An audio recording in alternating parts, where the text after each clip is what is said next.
Guys, today we're going to be having a look at the brand new update which is coming next season, which features some very, very big updates to Go Battle League, which honestly I was not really expecting. This time last year they did an update before Worlds, the World Championships, and I think the biggest update that came out of that was something like Thunder Punch Typhlosion. Wasn't a huge update. This time around they've done a massive update. In today's stream we're going to have a look, see if anything's quite interesting. Also, we're going to have a look at maybe some other people's videos a little bit, have a look at the PvPoke rankings, and we're just going to have a general kind of look through things. So yeah, big welcome everybody, hope you all are doing good. Let me know what you guys are most excited for in the update. It's a pretty huge update, I'm sure almost everybody's seen it by now. It came out last night for me at about 10 PM, about 12 hours ago, so I'm sure most of you have seen it or got some kind of idea what the update's looking like. I do think there's some quite interesting picks which are a little bit under the radar, so we'll have a look and see what those are. It's time, what's up Henry? Congrats on 3500 man, huge grind from 2k. We had a similar goal over Go Battle Week, you dropped to 2000 and went to 35. We had a very similar goal there. But hitting 3500 within, I think you said 400 battles, pretty insane. Yeah, what's up Tekken? What is up Paige? I appreciate that comment. And what's up PokeDad and everybody else who's tuning in. Hope you guys are doing good. So yeah, let's hop into it. Yeah, you know what? I use Fury Cutter quite a lot in not Gymbreaker, sorry, Battle Frontier. Fury Cutter Gillespot is really good already. It's just the fact that Shadow Claw is so good at the minute that it kind of gets outclassed by that a little bit. But Fury Cutter is really good. It's a Sidewave clone if I remember correctly, so you're going to see a lot of Fury Cutter users. I guess I'll get PvPoke open as well, just to get ready for this, but let's hop into it. One little thing here, which I think is quite decent, is the schedule. They've done something quite interesting, and it's actually something, because obviously Michael definitely watches my stream whenever I constantly criticize the game, so I'm sure he definitely listened to my advice here. But yeah, so what they've done is taken the cups and made them a 2-week meta over the season, but they've done it one at the start, one towards the middle. I think that's a little bit better. I will say it's slightly lazy, like you just put a different cup in. But it's better than having them in consecutive weeks, because that does get very, very stale. But yeah, for the first week we get Sunshine Cup Great League, which, by the way, buff Charizard get banned for again. Charizard never catches a break, man. It always gets banned for these cups. I wish they would just unleash it and let it go. But yeah, Sunshine Cup, typically a decent meta. Fossil Cup, which historically has been one of the worst metas of all time, but we'll see how it goes this time. We haven't had it since all of the Rock Tomb buffs and stuff like that. Summer Cup Ultra League, which is something I don't think we've had for a long time. Well over a year at least, maybe 2 years. I remember Summer Cup Ultra League at one point, it might have been 2 years ago. Open Leagues, Great League, Little Cup. This Little Cup, by the way, it's only going to be baby Pokemon, so that is something a little bit better in my opinion. I think whenever you get fully evolved Pokemon in Little Cup, it kind of ruins the format a little bit, so we'll see how that goes. Sui Cup, which if you guys remember last time, I'm pretty sure that was the cup where people were using Bite Hole, so like Bite Skuntank and Bite Drapion in that cup. It was pretty abysmal, not gonna lie. And then we get Sunshine Cup again. So it could be interesting depending on what they do during the season. There might be some calm days, there might be a new Pokemon release. It could be a little bit interesting if there's a different meta. I think that's kind of that might be the thought process here. Like maybe Fossil Cup from July 30th to August 6th will be a lot different to June 11th, right? Basically an entire month into the season. If they drop some new Pokemon or drop some calm days or whatever, that could be quite interesting. Could shift the meta completely. But overall, pretty decent. Not the worst schedule we've had. We do have Catch Cup and Master League for some reason. We'll have to deal with that, and then all 3 open leagues. Probably a step up to this season's schedule, but not ideal. In my opinion, Great League Remix needs to come every season. I think it's just the best meta in the game, to be honest. This time around it wasn't quite as good, but yeah, anyway. We have a Go Battle Weekend, which as Henry was mentioning, it's towards the end, which gives people more impetus to climb, which is good. Level up rewards, Spoink is good. Pretty basic here, per Inkay. That's all I'm going to say about that. Pancham in there is nice. I actually got a Great League Pancham during Go Battle Week, so that is good that it's in there. We've got the Frigibax Dreepy, Timed Research. We've got this Avatar and Pose. I don't know, it's kind of like, I don't know, it's pretty mid, I'm gonna be honest, but it's okay, I don't really care that much about that. Yeah, Sunshine Cup, normal Fire Grass ground. Normal Fire Grass, Charizard allowed. Lurantis could be quite decent in this cup with the buff Fury Cutter. Normal types, Lickitung is going to be disgusting in this cup most likely. Buff Lickitung. Water, Rock, Steel. Your Fortress is going to just dominate this cup probably. Ultra League cup, probably Fortress will be good in Ultra League as well. Also Caesar. As I mentioned, Pokemon that are able to evolve and have not evolved once will be eligible. I'm not going to bother looking up the Pokédex number, but we'll have a look at that closer to the time. Fury Cut Golisopod as a Peko counter is insane, right? It's kind of insane that like a Raquanid's just going to be able to bite down Morpeko. Morpeko's just went down a big notch this season, so that probably is a good thing. Ember Energy Generation increased. So that's going to be buffing like Ninetales, Charizard, a few different ones we'll have a look at later on. We'll just have a look at this really quick. Armorogue, I think the Incinerate users just keep Incinerate, but I think Fire Spin moves over to the 2-turn move. Magmar probably keeps Karate Chop. Turtonator, it could be quite interesting for like certain metas if you want like a slightly faster move. But yeah, nothing too insane there. We're not going to go into this too much, but Charizard, probably the main one. If I'm not mistaken, it's going to be for Blast Burn. It's going to be 8-7 for Blast Burn and straight 5 for Dragon Claw. So it kind of gives Charizard a bit of license again. And with the move updates to like Fury Cutter, it I believe double resists Fury Cutter. That could be quite decent, honestly. With the meta shaping up as it is going to shape up. Like, this is going to absolutely obliterate Fortress. Of course, you have a Rock Tomb to worry about, but you can just kind of farm it all the way down. So yeah, it could be kind of interesting. Bug Bite's one of the biggest ones. I'm going to die on this hill. This is the hill I'm willing to die on. I have said this time and time again. Never buff this move. Because, right, when you look at it, right, oh, Fortress, Charjabug, Leavanny, Low Kicks, Venomoth, Beedrill, Heatran, Vespiquen, Wormadam, etc.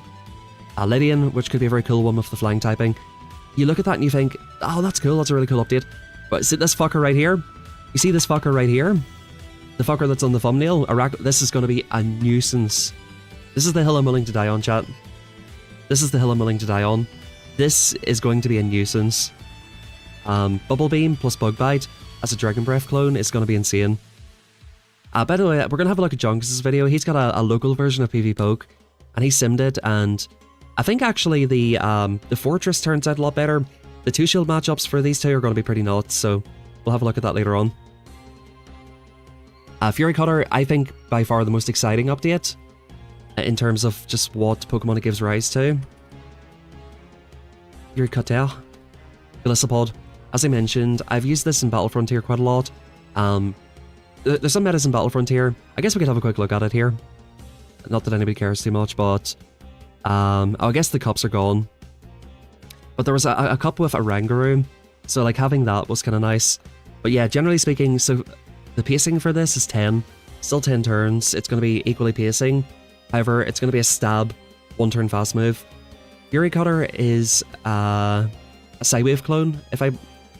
Yeah, I think it's a Psywave clone, right? So Bug Bite's going to be a Dragon Breath clone. Fury Cutter is going to be a Psywave clone. So you basically take the damage and energy that Melimar's doing and apply it to Golisopod. I think Gliscor might be okay, but I think Gligar is definitely back. Dig is still a pretty terrible move, but just getting that extra damage in, I think it's going to make a huge difference for Gligar. Most likely the Shadow's going to be better.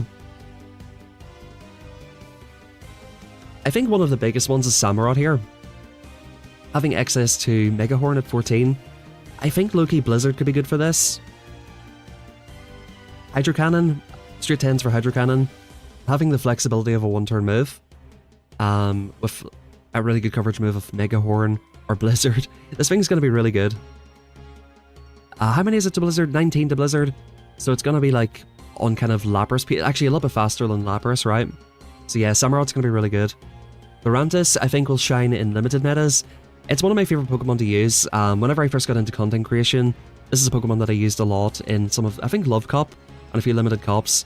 Absolutely love this Pokemon. It is on the Glacier side, so it'll probably get outclassed, but I think in some limited cups it'll be really good. Welcome back, Daddy Gligar. Shadow Samurott with, yeah, Fairy Cutter, absolutely, man. Shadow Magmar with Ember buff. Did you guys, probably most of you don't know this, but if you know, you know. There was kind of a meme in my Discord where I would stream my alt account and use Ember Magmar and just kind of like try to farm down grass types, or like try to kind of like snipe jump lofts or like snipe Paraforn teams. I had so much fun with that, so might have to bring back the Magmar streams. But yeah, Zangoose probably stays in Shadow Claw. It might get some usage with Fury Cutter. Caesar, it's getting Fury Cutter, but it's also getting Bullet Punch. So Bullet Punch is going to be a clone of Old Counter, which is a clone of Sucker Punch now. Caesar with Trailblaze and Night Slash, the potential to boost with Night Slash is going to be disgusting. If you get a double boost with that, bro, and they don't have a hard answer to it, man, it's GG's. Caesar is going to put out so much work. Like, low-key, it's hard to say because both of them are stab moves. Caesar is going to be really good. If you didn't get a Shadow, you should definitely hunt Bug Grunts currently. It's in there. Cypher's in there at the minute, so definitely hunt that if you don't have it. It's going to be really good. Yeah, once again, Vespiquen, Genesect, Farfetch'd, Galvantula I think could be quite an interesting one. Likewise, I think actually in Gym Breakers I used Fury Cutter quite a lot. It's very nice with the flexibility, the one-turn move. But like Shadow Galv with Psywave Clone, it's going to be very interesting. Then a few sort of, yeah, Crustles, Pawnyards. Pawnyard could be quite interesting. Armaldo, a few interesting things. Nidoking actually gets it. I didn't realize it got that move, but it's also getting Poison Sting, so I think it'll probably be on that moveset. So pretty interesting. Fury Cutter's a big one.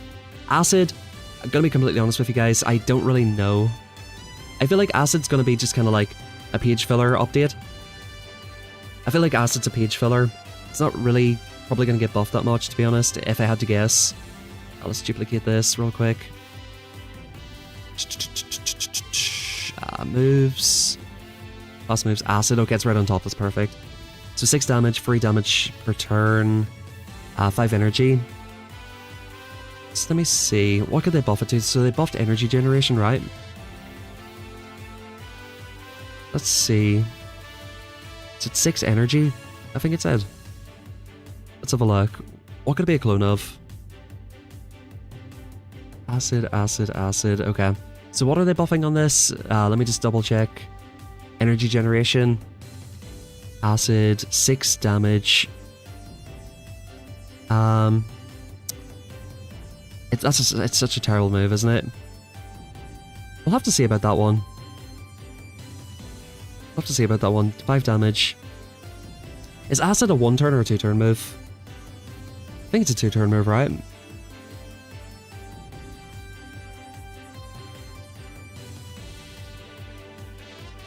Yeah, it's a 2-turn move. 3 damage per turn. Yeah, I think it's going to be a bit of a page filler. But like some interesting Pokemon. Like Quag, Credilli. Credilli's going to stay on Bullet Seed. Swalot, if they buff the energy generation enough, maybe Swalot uses it, but I think Mudshot's kind of good for it. Dragalge could be quite a cool one. It's also getting Wrap. So depending on how much energy it gets, it's not really like a hard-hitting move. So maybe it's not going to benefit that with Wrap. I think you'd probably prefer Dragon Tail with Wrap, right? Just to kind of like debuff their defense and farm it down. Furborn getting another move, Blossom, Tentacruel's getting Poison Sting as well, so probably not going to use Acid. So yeah, I think Acid, it's more of it's a page filler, to be honest with you. It's a Feint Attack kind of update. Not going to be too substantial, I don't think. Unless they just buff it like crazy, but I doubt that. Bullet Punch, however, is a big one. It is a big one. A lot of fighters get it. Pangoro, Machamp. Shadow Machamp with Bullet Punch could be very interesting.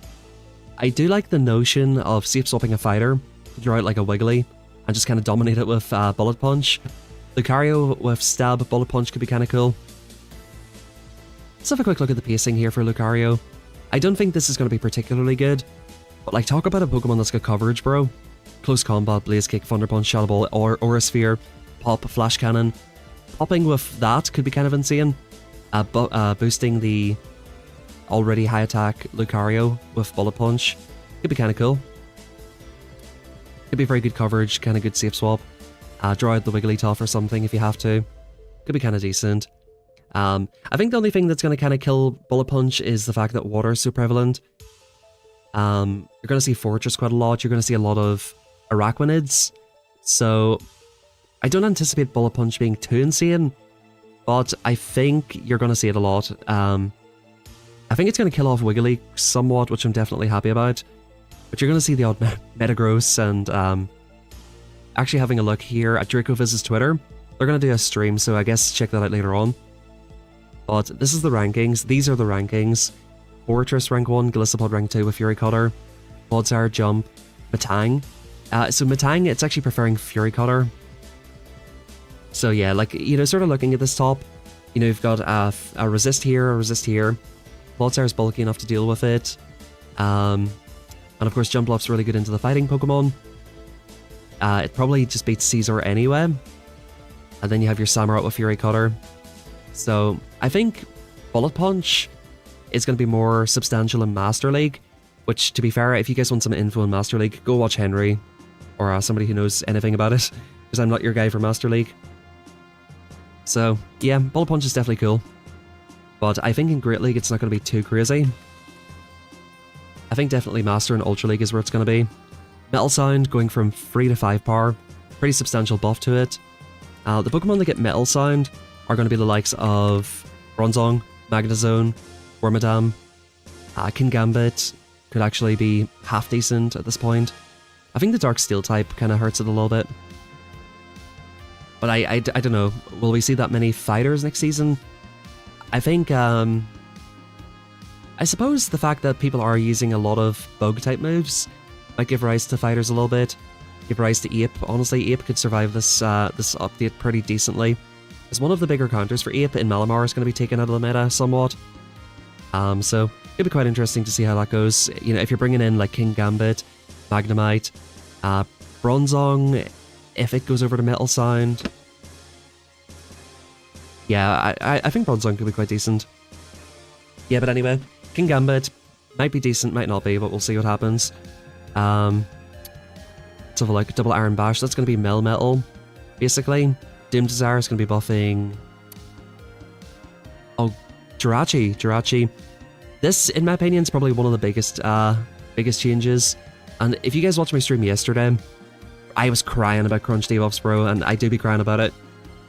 For Alligator, doesn't really use it. I think we can all agree the biggest one is Drapion. That thing can cheese its way through so many matchups with Crunch. So I think that's a huge update. I'm pretty happy to see that at this point. That's definitely the main culprit. It's not a stray, it's aimed directly at Drapion. It doesn't really nerf too many other things. Like I said, Crunch for Steelix, for Alligator. By the way, Steelix is probably going to be nuts next season if you think about it. If you look at what's going to be meta, Steelix is probably going to be really good. Guzzy, Frost, Drapion, Skelly, not too much of a concern for these Pokemon. So yeah, I think it's a well-aimed nerf to Drapion. Wrap, I think it's like one of the more underrated moves here. Can I see the photo again? Maybe you're talking about this photo right here. Drapion. Oh, Zygarde in the Master League as well. That's a good shout. I think the debuffs are what make those Pokemon quite unbearable at times. Wrap, guaranteed chance to decrease the opponent's defense, right? So, having a look at Wrap. Dragonair Shadow, definitely the biggest recipient of Wrap. I'm actually kind of curious how many Dragon Breaths does it take? It takes 15 to get there. So you're going to be running this with Aqua Tail Wrap, basically. 60 damage, Wrap does 72. So not only is it a little bit more damage, you're getting the guaranteed defense drop. And if you know Dragonair, it's an RPS merchant Pokemon. They're there to farm shit down. If they just basically shield through you, wrap you once, farm it all the way down, it's going to be huge. I think you're going to see a lot more Dragonair teams, especially with Wigglytuff somewhat being on the way out. Fortress is going to be everywhere. Even though Wiggly resists the bug-type moves, I feel like Arachnid's just so bulky and annoying that it's going to kind of tease its way through Wiggly somehow. Probably not, to be fair. I'm sure Wiggly probably does beat it still. They probably just Icy Wind. The Bubble Beams are going to be crazy, guys. That's all I'm going to say. Dragon Breath plus Bubble Beam. So like Dragon Breath this plus Wrap, Bubble Beam plus Bug Bite. It's going to be an interesting time for sure. But yeah, Dragonair is definitely on its way back. You're going to see it probably a lot more in GPL than Show 6, because in Show 6, Tinkaton's going to be very, very strong next season as well. With all of these updates, it does very well into the buff Pokemon. So you might not see it a ton, but it's definitely going to be noticeably better, especially in some limited metas. Parabolic Charge, energy cost decreased. I think that means it's 5 Thunder Shocks to the move, which actually makes it half decent. I believe Parabolic Charge goes to Dedenne, the big electric thing, and Heliolisk, Bellybolt, and Heliolisk. Heliolisk could be kind of interesting, very glassy, could be half decent, Breaking Swipe, Parabolic Charge, Volt Switch. Mud Slap could be quite funny as well. I think next season, Fire, like Incinerate, and Mud Slappers are going to be quite decent. We'll have to see how that goes, but yeah, very, very interesting move updates. Considering we're only a week or two out, or a few weeks out or whatever from Worlds. Huge updates. Definitely very happy to see it. I think it makes it more interesting as a viewer's.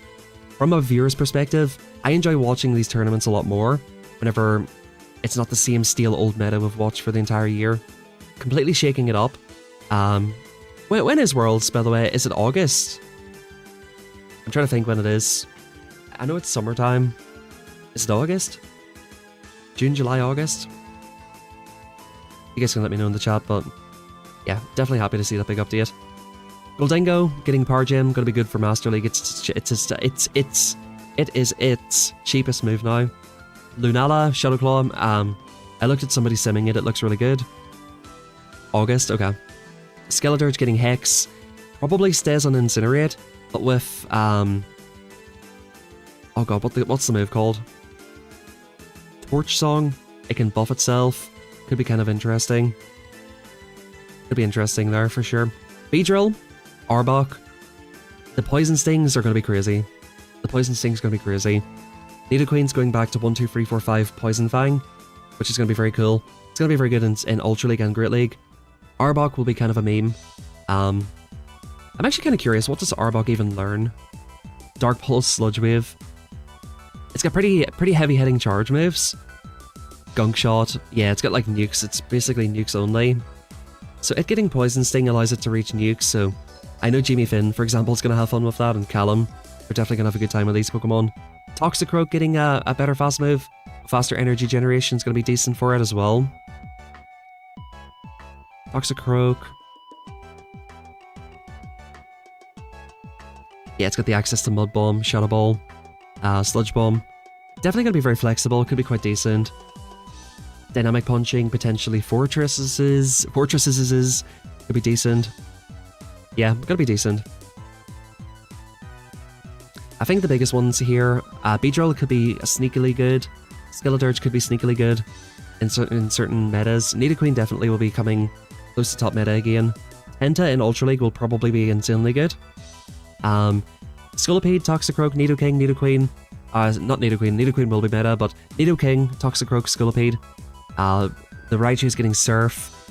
They'll be definitely improved, but probably not meta-defining. Celio getting Surf is just a better moveset for it. It's a bit cheaper than Water Pulse. Less damage, but a cheaper move.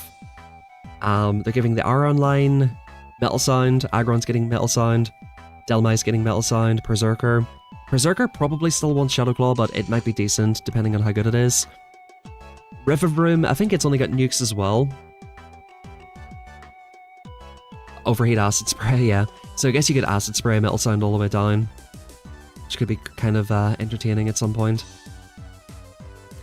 I think we all anticipated this. Pawmi, Pawmo, and Pawmot getting Thundershock. This is going to be very, very decent, I think. Especially because Araquanid's going to be so strong. Having an electric fighter that just basically walls the shit out of that thing is going to be really decent for Pawmot. It's really glassy, but it hits like a truck. Close combat, Thundershock. It gets Thunder Punch, Wild Charge. Having a faster charging fast move is going to be really good for this. Lickitung with Wrap could be half decent. Kind of actually interested. I'm guessing it's 15 turns to Wrap.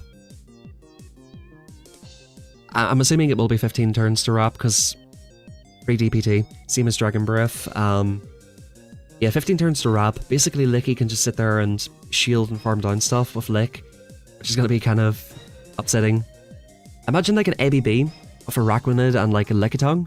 You bubble beam them on the way out. You come in with Lickitung, you start licking it down and wrapping it. It's gonna be interesting. Milotic getting a wrap as well, as I kind of mentioned earlier with the Dragalge. Oh, I think I actually misspoke. Dragalge didn't get it. It was Milotic that's getting this charge move. So yeah, that's kind of decent for it. Aqua Tail, Outrage, Gunk Shot, I think it's got. Having an option to debuff the opponent's defense, especially if you're using this as an anti-dragon in certain metas, will be kind of interesting. Delmise, whatever. Galarian Articuno, Zapdos, and Moltres. I think especially Moltres getting Fly is really good. Let's have a look here. Let me actually look at Bombardier real quick. So yeah, Fly is 7-6 with Sucker Punch. So if you look at Moltres, it's 8 to the Brave Bird, 7-6. So it's going to give it way better pacing, and it's a lot less risky, a lot more consistent. Team Moltres is about to be really decent, I think. Lugia is going to be better in Master League. It probably needed to get Fly. Sky Attack is just into the ground at this point. And as you've seen from the Dracoviz graphic, Fury Cutter for Metang, Metagross and Cleavor getting Fury Cutter. So yeah guys, to be honest with you, really interesting updates. Some very, very cool things. According to Dracoviz's simulation here, this is the top 10. Gligar back in the top 10 with both Shadow and Non-Shadow. Lapras will still be there for Alligator, actually, I think climbing up the ranks a little bit to probably counter some of the new meta. A lot of Fury Cutter. 1, 2, 3, 4, 5, 6 out of the top 10 Pokemon using Bug Fast Move. Very, very interesting stuff. Big shout out to Junkus here. He done a full meta review. I just want to have a quick look at it. I haven't skipped through it all yet. If you guys want to check out this video for yourself, you absolutely should. Junkus always does very good breakdowns. He has a local version of PvPoke. I'm not going to watch the video in full, but I do want to skip through a couple of things just to kind of have a look at the matchups a little bit. So Tentacruel with Poison Sting, Poison Jab, Acid. Let's see, Poison Jab, Poison Sting, Acid in that order. Tentacruel Shadow, not really picking up much, to be fair. Charizard is going to be quite interesting. So this is Ember, new Ember. We'll have a look at Charizard here. So Charizard, one thing I noticed when I watched this earlier, it picks up Sableye, picks up Golisopod, which is going to be really decent for it. Clodsire as well. Charizard picking up Clodsire is a nice pickup, so that's going to be cool. Ninetales doesn't really improve too much, neither does Castform, so we're not too bothered about that. Yeah, like I said guys, go show some support in that video, because we are using Junkus' content, so drop a like on the video. Look, see that? Drop a like, drop a like. You guys can drop a like on the stream as well. But yeah, very interesting. I'm really excited for Charizard, to be honest with you. It's going to be 8-7 to Blast Burn, and straight 5 to the Dragon Claw. So definitely a lot better. Not quite the... What was it before for Blast Burn? Was it 7-7-6? I think it was, right? 7-7-6 for Blast Burn with Wing Attack back in the day. Yeah, I think it was, wasn't it? And then straight... Was Charizard straight 4 to Dragon Claw at one point? Or is that crazy? No, I think it was always straight 5, wasn't it? No, wasn't that 5-4? I can't remember. I actually can't remember. But, yeah, it's going to be back in some capacity, which is good.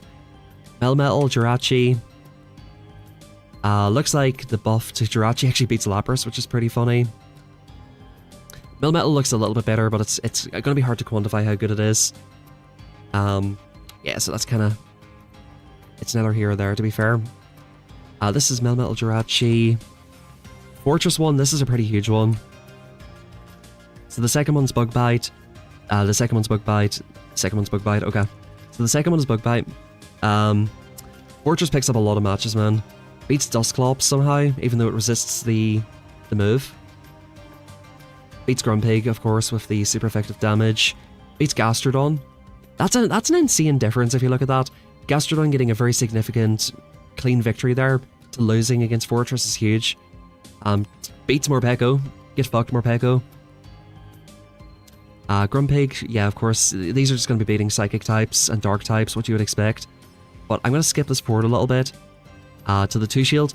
Look at Fortress and the 2-shield. Is this the 2-shield? Let me just double check real quick. Sorry guys, let me just quickly double check. If I had my own version of PvPoke, I would definitely just use it myself.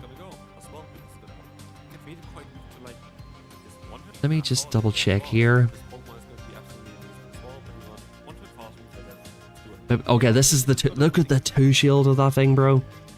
Disgusting work right here. Disgusting work right here. It just beats the entire top meta. The entire current top meta. To be fair, like, the top meta is going to be different next season. Bug biting down a Corviknight is criminal, but we all know that Pokemon is criminal. Yeah, just get ready for Bubble Beam, Bug Bite. It's going to be a pretty disgusting combination.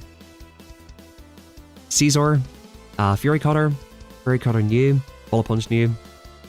Let's have a look here. Doesn't look too great. I'm assuming in the 2 shield, that's average 0 to 1. He's putting it into the 2s now. I guess I could put this up to 2 times speed. Yeah, the 2 shields. Look at the 2 shields, bro. The 2 shields are disgusting with Scizor. Like I said, guys, it's still in Grunt, so get yourself one if you don't have it. We're not gonna bother looking at Bullet Punch, to be honest.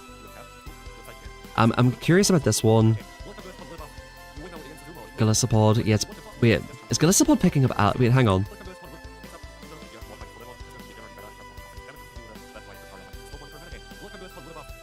Sorry, I gotta skip that back. Fury Cutter. Is Golisopod picking up Azu with Fury? No fucking shot, right?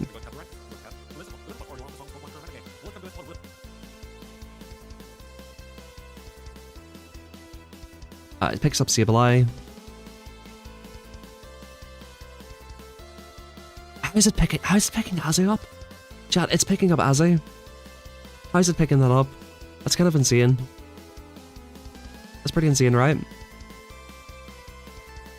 That is pretty nuts, but yeah. I think we'll just leave it there for that. I'm sure PvPoke will come out with rankings sooner or later here. We're not going to bother looking at the Dedenes and wait, that actually looked good. Wait, hold up. The Dedenes looked kind of decent there. The Parabolic Chargers. I'm guessing that's in the 2 shield.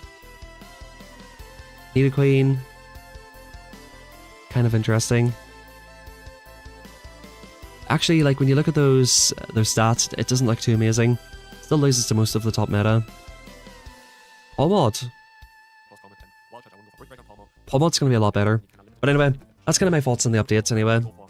I think it's going to be very decent. If you want to watch Junkus breaking all this down, the video should be in the chat if you scroll up a little bit.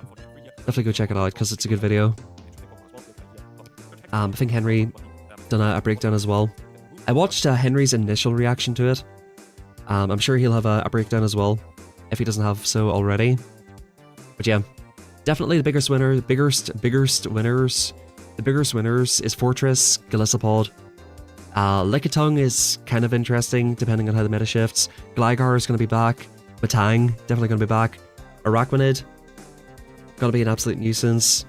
We're probably going to see a lot of Rock Tombers to counter the bugs, and some of the bugs have Rock Tomb. So it's going to be the season of Rock Tomb and bug fast moves. Going to be very interesting to see how it plays out. Dragonair. Potentially the RPS Merchant Dragonair is back. There we go, folks. That is it for the updates. By the way, guys, feel free to follow me on Twitter, xkinggBL. Feel free to drop that follow. But yeah, what do you guys think, man? What do you guys think? What are we saying? What are we saying? Are we saying it's good or bad? Will Grumbig still have play? It'll definitely still have play.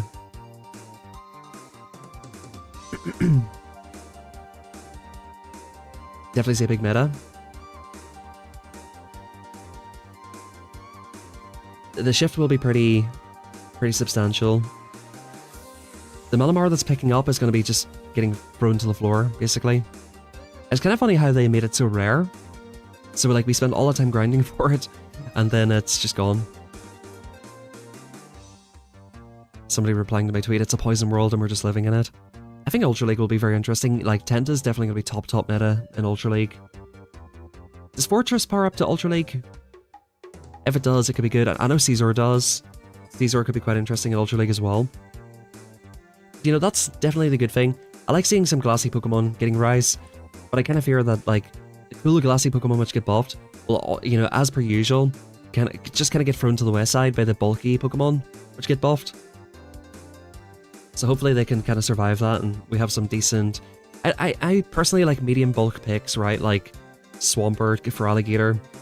Pokemon that aren't just complete glass, but are not, you know, extremely bulky. So kind of Pokemon that hit hard, but aren't too glassy. Yeah, Fortress should be very decent in Ultra League. I guess that gives rise to Giratina. Yeah, Zygarde Ultra League Crunch. I'm sick of Zygarde in Ultra League. I don't even play it that often and I'm sick of it.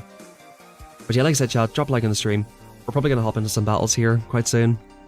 We're currently sitting at 31:48. Well, Battle Week is finished here, so we can only do 6 sets. I banked one from yesterday. These battles are probably going to fly by. But yeah, definitely very interesting move updates. I'm glad they didn't hold back too much. As I mentioned earlier, from a viewer's perspective, I just think it's a lot more interesting to see new metas. 4 of the top 10 bug, it's insane, right? Never would have seen that coming.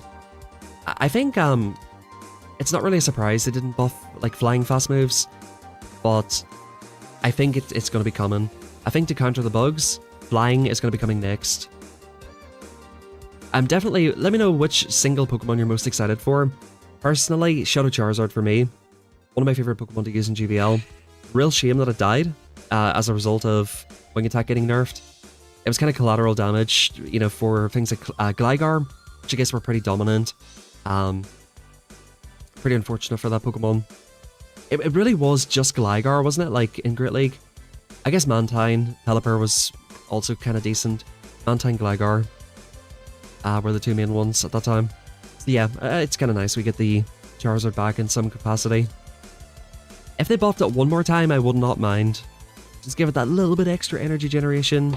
Give it back give it like old Wing Attack. They made Ember like old Wing Attack. That would be very decent. Shadow Dusknoir. Yeah, very, very true. Shadow Dragonair is going to be an absolute pain. And interestingly, you know, with the Steel types getting buffed, that might kind of put the Wigglytuff usage down a little bit. Although I think Tinkaton is going to be your main obstacle there. You're never going to be able to wrap farm down a Tinkaton, so... hope you guys have a good Tinkaton, it's going to be really strong. In that ranking that Draco has posted, I'm really surprised Tinkaton wasn't top 10, to be honest with you, having a look at what is meta. Arguably the biggest... Well, I guess there only really was one nerf. Getting that Drippy on nerf is huge for me. Bug fast move Heatran.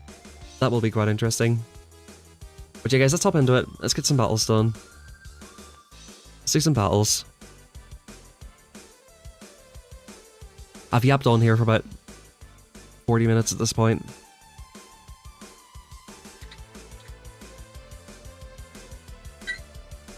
I guess we're going to stick with this team. It's been fairly consistent for me so far.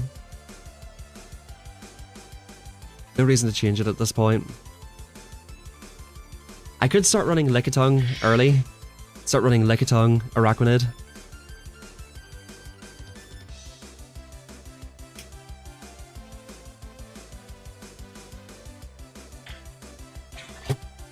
You reckon he shields?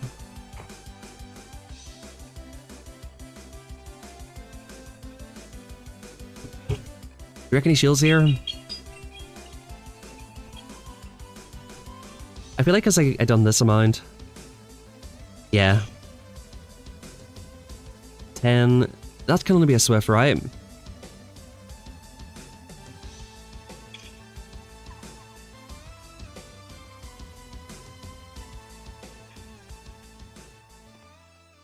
We play it pretty risky here.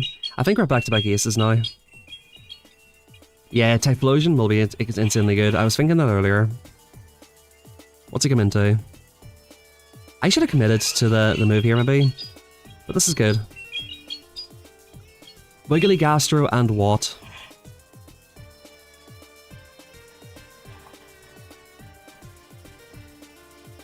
Nice, I forced him to throw here. Wiggly Gastro, is it going to be Drifblim?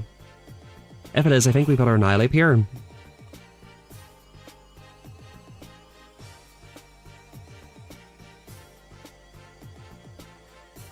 I think we just shield. Even if it is Drifloon, we can just throw a move and get out. Yeah, I thought it would be this or Drifloon.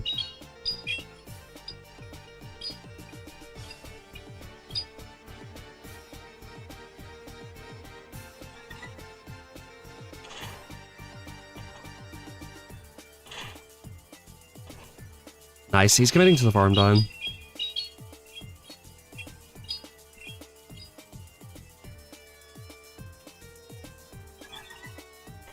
Nice, that extra counter's worth it there. I think he full sends the Rock Slide here, to be honest. Yeah, makes sense to full send there. We'll just commit to the side wave down. He'll get to 2 Rock Slides.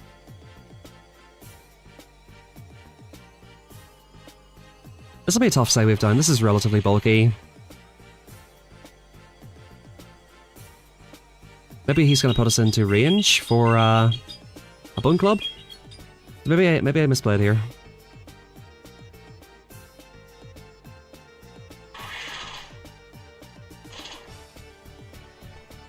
Just about not, man. He just about didn't get to it. I was really hoping he was on the 4 cycle.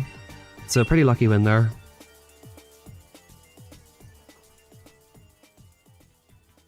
I was trying to, with an alley up there, put it into like farm down range for Lapras, but it just wasn't happening. Loki surprised he didn't throw his move on Ape. But he made it really close by not throwing. Anyway, Wiggly double slap, get fucked. You got what you deserved. That's all I'm going to say about that one. You got what you deserved. Actually, who was that? Who was that?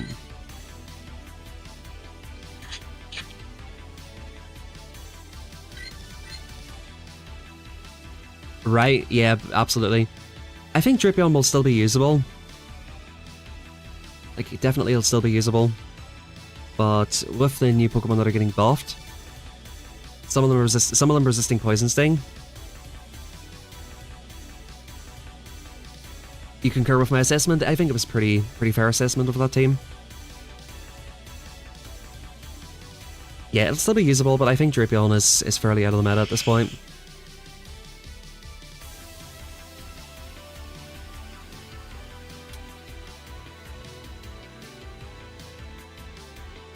I have a funny way of playing this lead. So we take the Rock Tomb on an alignment here. We bank a move. We go to Ape. He brings in the Mud Slapper. Oh no, he brings in the Wheezing. What the fuck?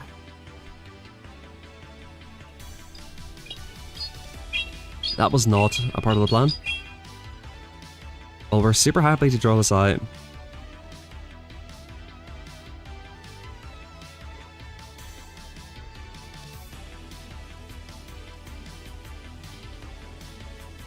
I don't know how many he's on.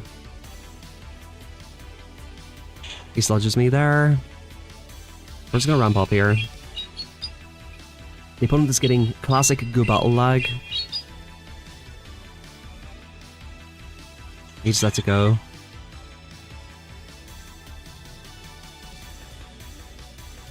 We get this off before the surf.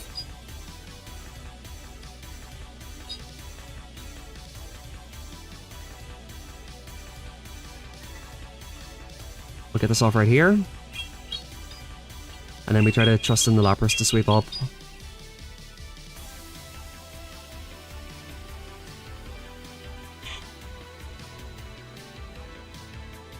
Surf me daddy. Surf me daddy. Surf me daddy.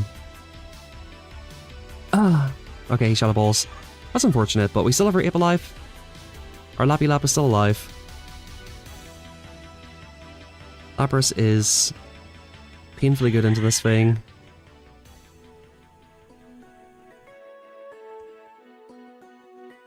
We got to take the Shadow Ball here. Just gotta take it.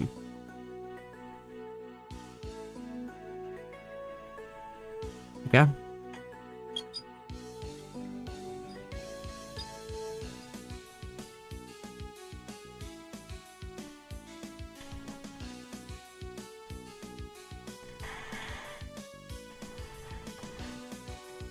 I think he full sends it, right?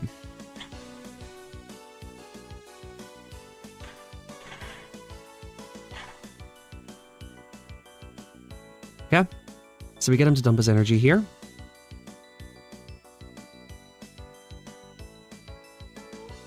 Boom. Grass not there.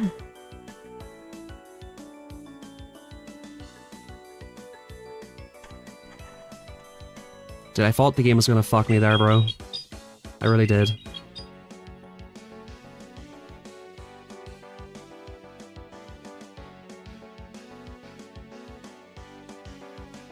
There should be enough to KO from here. I wanted to commit to the Ice Beam. 1 HP. Nice. Alright, cool. GG's. We're 2 for 2 so far.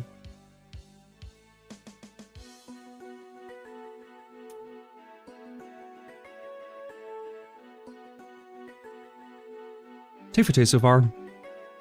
Big shout out to Pokemaster. This team has definitely been very nice for me this season. Of course we got to Legend with the Blaster team again. We done the 2000 Elo to Legend thing. And this team's been very good above Legend Elo.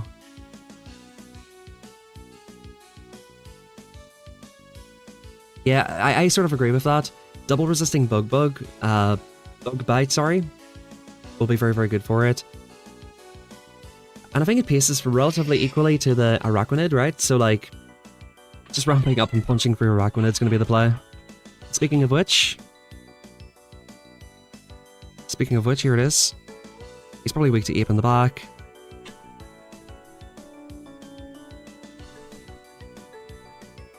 Six. This is non-Shadow Ape. They take it? Okay.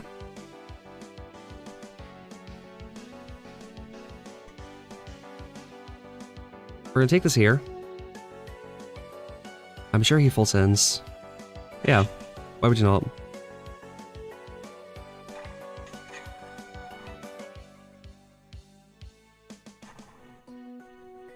A Cordilli that doesn't throw right away? What the fuck?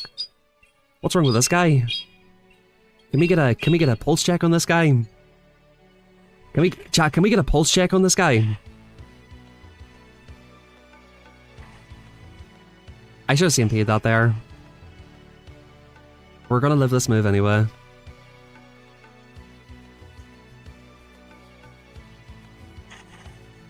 I could have maybe farmed down, but I'm not willing to risk it. He might do this for the Rock Tomb. No, he does not.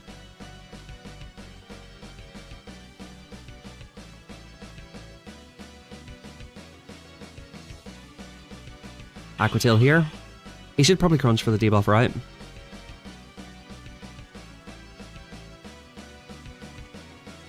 One, two. We just counter all the way down.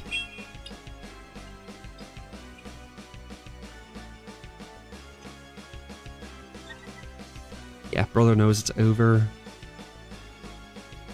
Interesting team. Annihilape, Credills, and Drapes. Interesting team.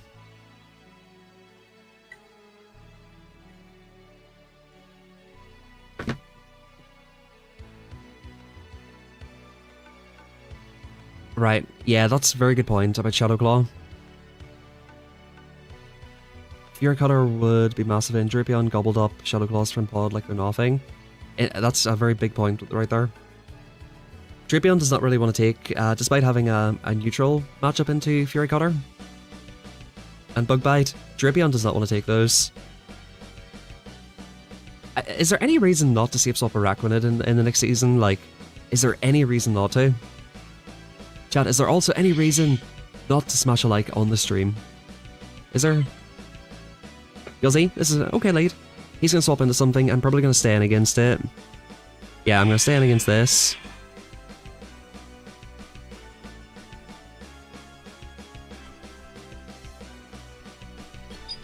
Are we staying in against this? Hmm. 7. This is okay. So we just build up some energy.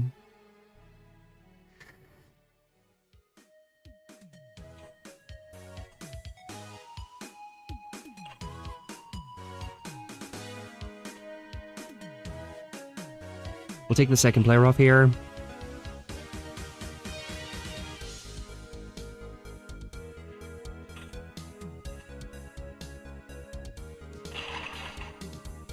Two. He needs to make it to 6 again.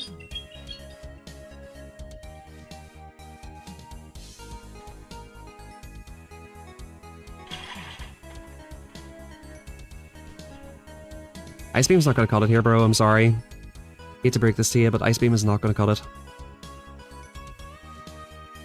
No, it won't.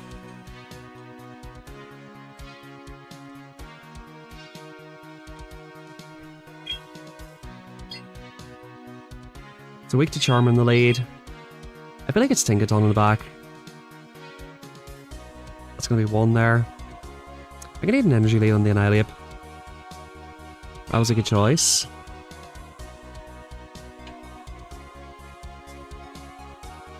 Hitting this energy lead was a good choice.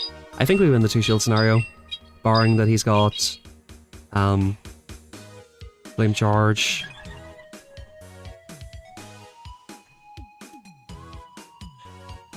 If he's got Flame Charge, I've got to just to and fro and let this go. Okay.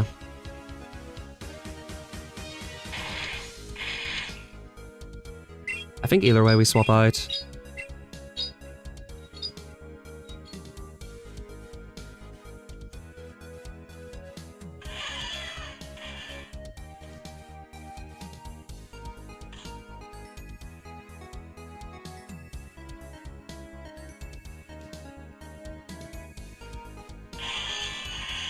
We'll get this off right here.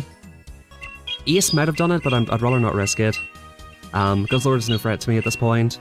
He's double super effective, fucking very wins to it. We can do this as well. GG's. Yo, Cringe Lord is a good lead for me, man. It's very good because I can be flexible about it. If I come into something that Jump Bluff beats, I think somebody safe swapped a Claydol into me yesterday with the Guzzlord lead. I just stayed in. We've got the ape for it, so it's very nice to have that. Guzzy is about the best lead I can see with this team. Yeah, Fortress with Bug Bite's gonna be a disgusting menace, bro. Shout out to my friend Comviber, he's been using Bug Bite in Battlefront here, and he's done very, very well with it at times. I've been watching some of his battles. Yo, what up, Organic? What's happening? We gotta go here. 2. 3. Nice, he gives me the counter. It's really good for me here. We do to and fro.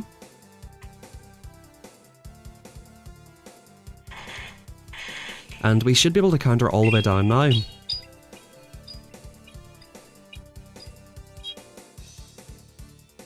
Nice, he lets it through because he knows that. Takes the shield advantage. Which, to be fair, doesn't help him that much with Gastro. It's gonna be double fire. The switch clock should still be misaligned heavily. He froze here because he wants to realign the switch clock. Here comes Talonflame.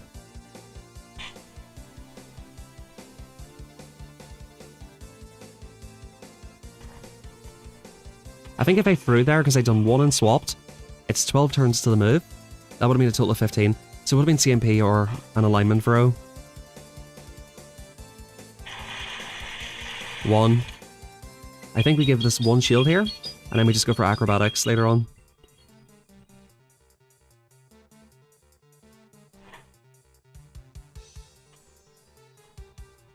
This works for me as well.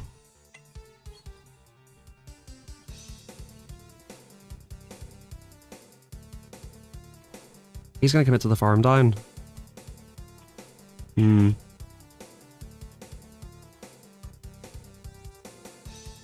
Well, we're gonna see how well we can take a fly here, because we have to take it.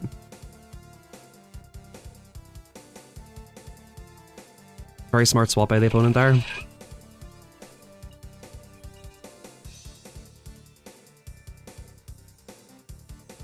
I should have fully charged that. Yeah, I can't win this. Well done by the opponent. He swapped at the crucial time. If I had banged the acrobatics, GG. The opponent played that perfectly. so I can't really criticize that too much.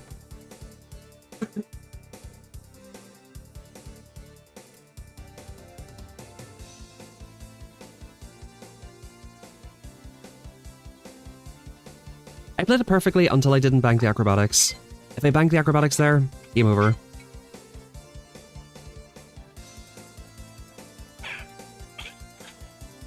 Yep, nicely done.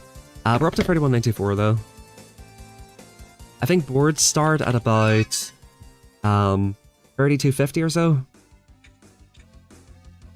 So we could get our way up into there. Yo, what's up, Organic? How you doing, buddy?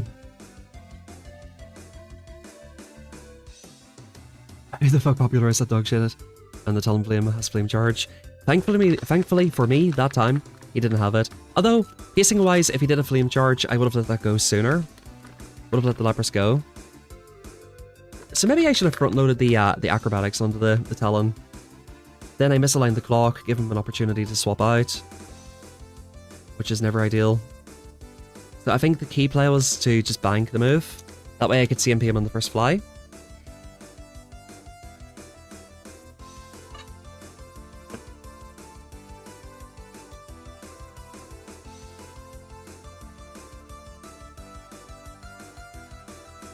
I hate this team.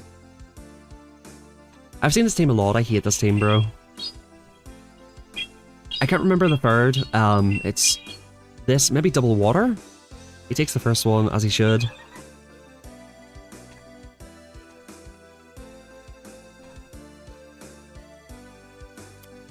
Alright, I guess we do jump bluff stuff here. Let's do jump bluff things here. If he's got Ice Beam, fucking go for it, bro. This guy, Game of Thrones, he's always running some bullshit, so I would not be surprised if this was an Ice Beam.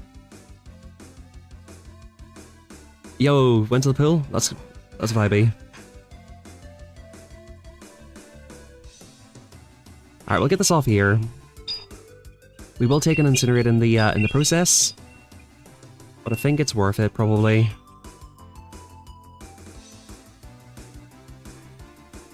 We'll get this off right here. And we just better hope that something's decent in the back for Lapras. He's at the Thunder Punch. We basically have to respect all the Thunder Punches. Free. Yes, we respect this. Corviknight could very well be meta with all the Bug Bite.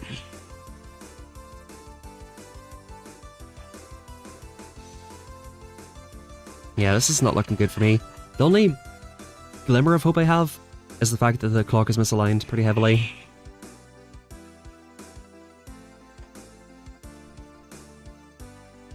I wanted to throw in 4 there, but I got scared and threw in 3, because it looked like it froze.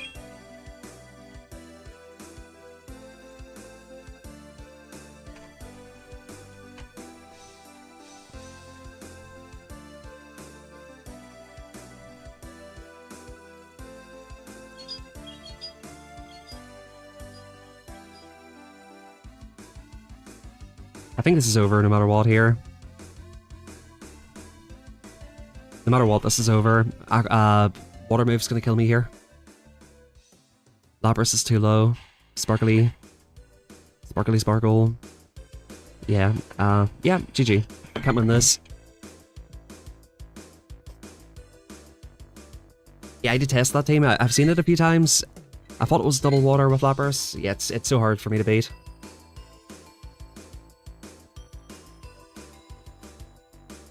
Nice info, he changed it to Lapras. Were you playing that guy?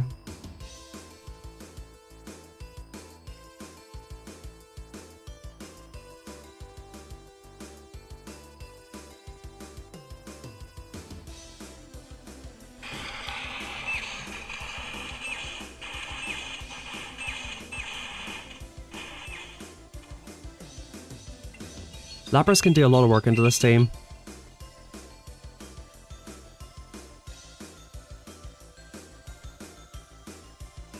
So he grabs my shield here, right?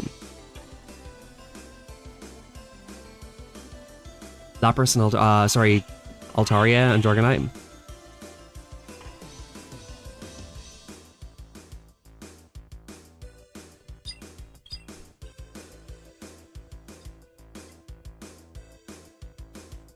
Okay.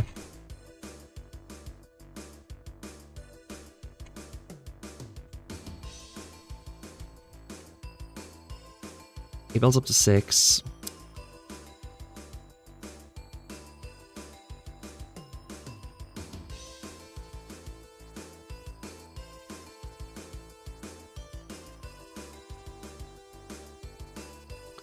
I think I just have to call it, man.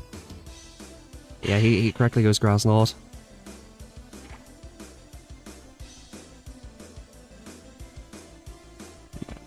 I don't win this battle.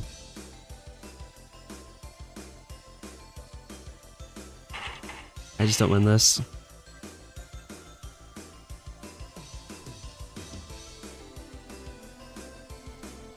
I need a miracle here.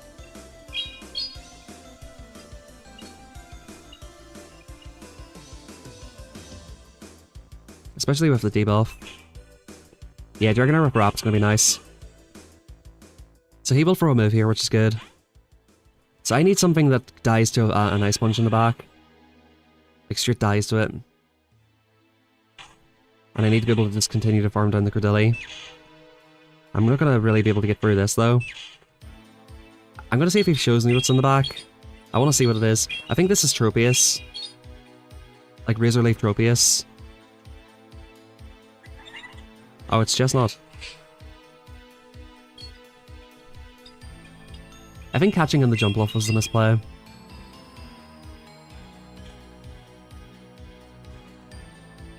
Yeah, what a horrible team. That's a very cringe team. I hate seeing teams like this at this elo. It's like, what are you doing here with this shit? Use something respectable. We're on the brink of boards and they're using that crap. Kind of goes to show you, like, if you're somewhat good with your game mechanics and you have a good understanding of the game, you can just kind of use an RPS shit team and just kind of do fine with it. Alright, so this is a very interesting lead. I can play this out multiple ways.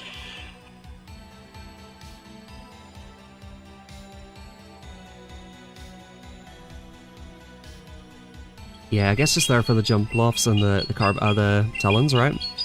I mean, we did see Typhlosion lead not that long ago. Probably decent into the Malamar leads we're seeing a lot of. Alright, I normally go for the catch after one, but they actually do this, which is quite interesting. They're on 1 here.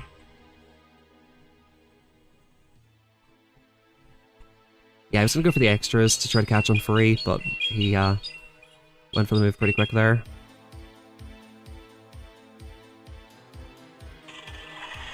He paused it there. Very nice pause. And he still froze, so he's dry now. This is basically what we need out of this, the safe swap right here. We need him to be dry, so he comes into Drapion now. Oh, he brings in Corsola. That's quite interesting. We're really happy this is not on our ape. But this is smelling like Azu Double Ghost, which is bad news for me.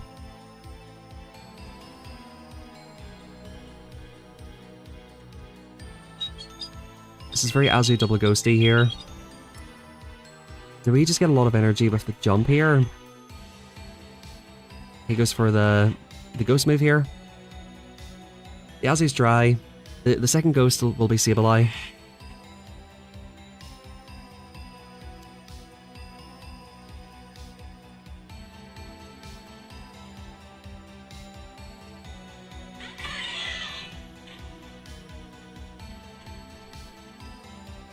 Hopefully we caught the Power Gem. I think we just need Jump Bluff energy for this game.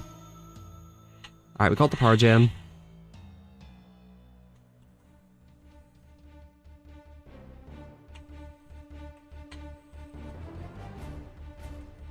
The fact that he did not come into Sableye, or maybe his own ape, is really good. Okay, he lets it go. Of course, less than 1 HP. If he comes Sableye now, they pretty much have to shield. Okay. 5.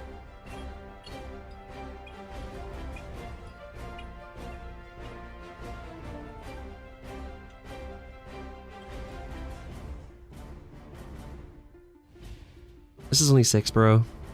But I can just shield this, doesn't matter.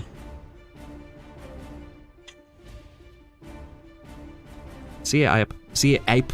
See ya, ape. We'll go for the acrobatics. Boom. The Corsola is like 1 HP. Let's go.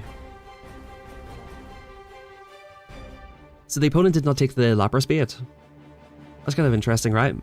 So he decided to come into the Corsola versus the Lapras, not the ape. Because he felt as though I was drawing it out. Those are like some of the small, pretty major details that you'll see in different elos, right? Like even I'm probably just bringing in the ape there. Ape versus Lapras down energy is not comfortable though. But you do still comfortably beat it. The acrobatics.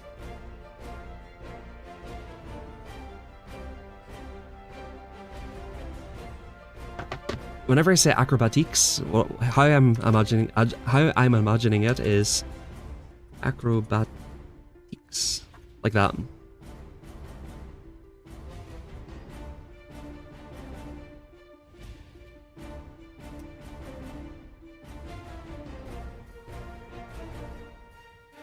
Hey, dreadful lead, we'll swap out here.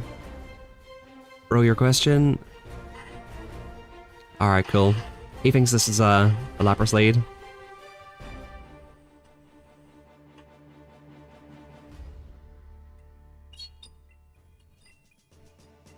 How to catch perfect IV shadows? Just keep catching them until you get one.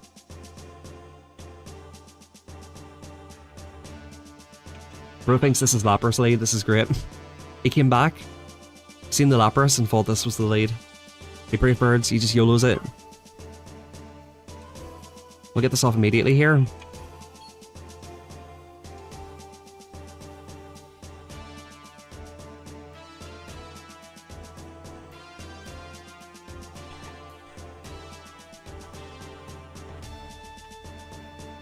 Alright, superpower me, daddy.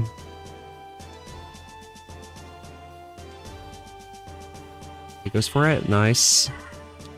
Look him into jumpers here, getting a load of energy. And we'll see why Jump Off is considered very strong in this meta. He'll superpower? Nah, he should foul play.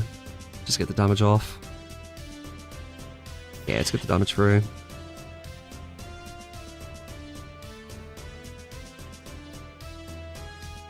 Alright, so he's like free off a move. He full sent the Brave Bird.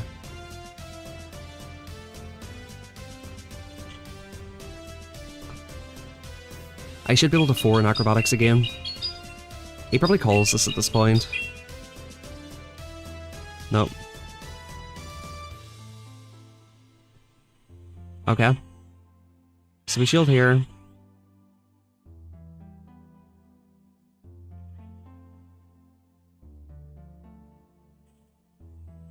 He's on my screen, so we throw the move. This does devastating damage here.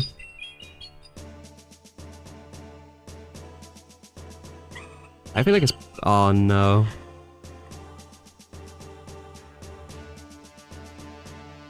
This is so bad for me. This is about the worst thing I could have seen in the back, low-key.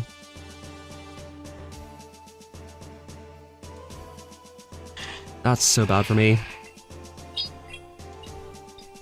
That is so bad. Pretty much unwinnable. Unwinnable. He's got Ice Punch. And I think Shadow Punch probably just about KOs as well.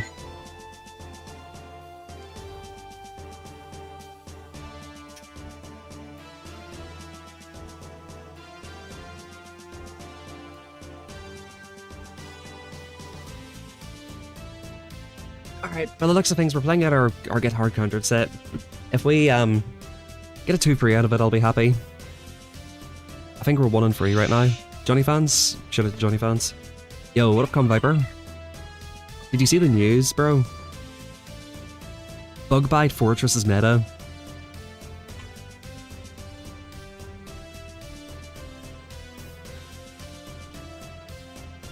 I'm full sending here. I think Johnny fans will call it. Good players call shit. Yep. I think he full sends as well. He's acrobatics and you know, acrobatics and call. That's what he's doing here. Yep.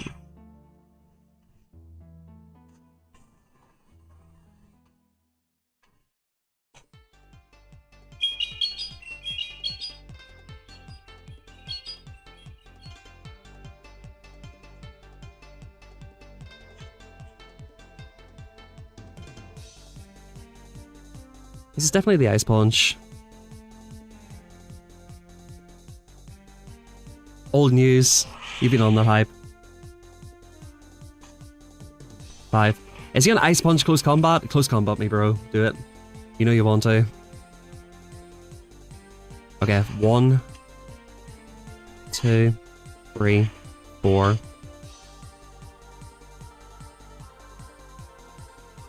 Do we hang on here? You might try to preserve this. 1.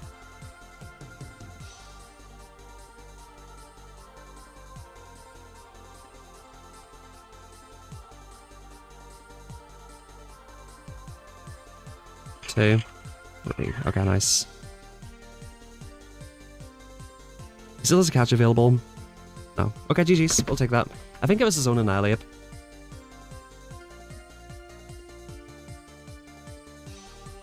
Aper Lapras there, I would say.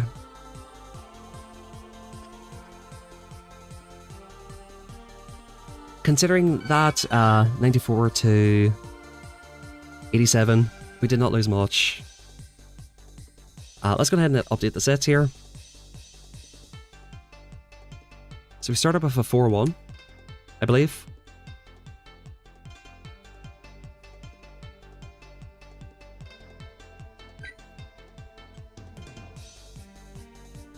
Yeah, Conviper's been on the Bug Bite hype. He's been on the hype, he knows. I watched him battle against some very good trainers in Legendary tier using Bug Bite, and it was kind of hilarious. Literally, they're giving Fortress Dragon Breath. I think it's going to be disgusting. What's cooking? Definitely Fortress. Galissapod for sure. Samurott I think is a really good one. I think some underrated ones are Dragonair with Wrap, if it avoids Tinkaton.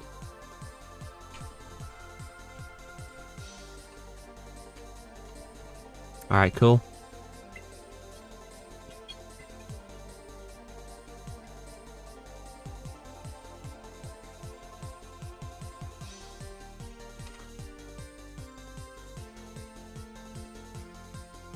Not a huge fan of this.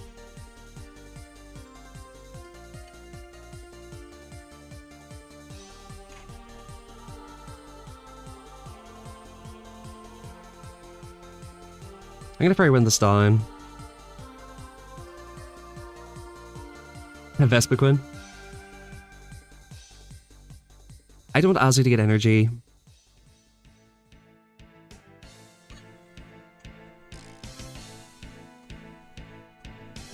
The Aqua Tail.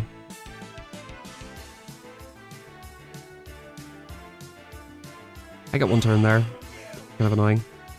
But it is what it is. If they're forced to bring Azu, that's kind of good for me. Alright, that's one bubble.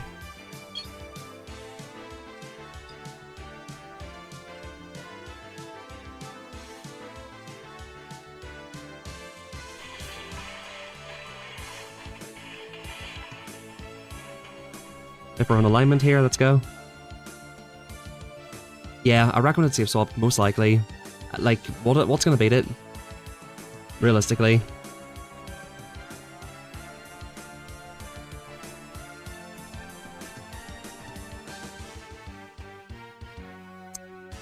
This is bad, man.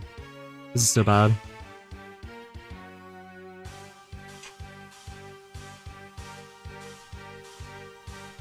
Two.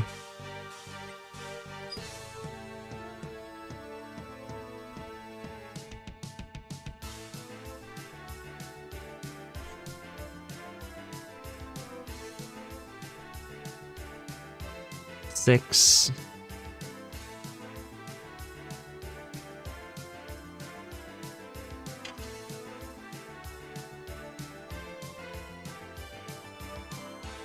Isn't free here.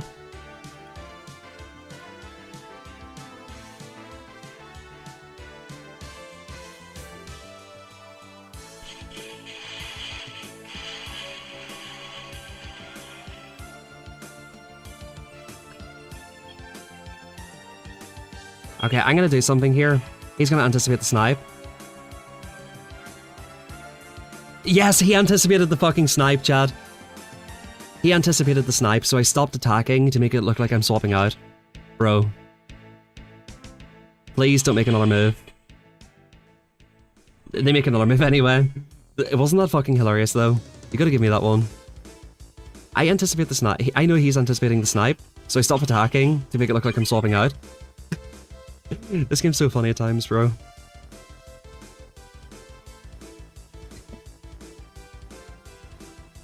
That was too funny. I've actually never done that before, that's really funny. The mind games in this game is hilarious. That was unwinnable though, with the Morpeko in the back. Because Azzy still lives in acrobatics. So I guess if I get that farm down, I might be able to win it. But like, I didn't, so it was unwinnable. The math wasn't mathing.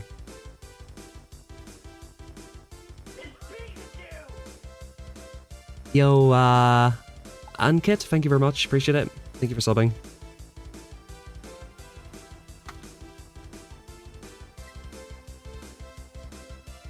I need to make that a bit bigger, bro. I can barely read it on screen.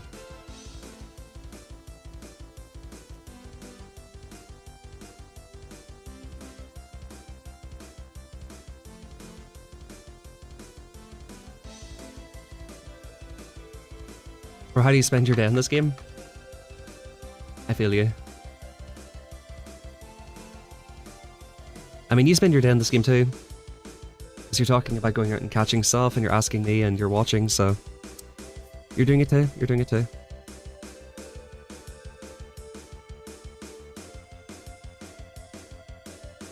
Alright, well, D.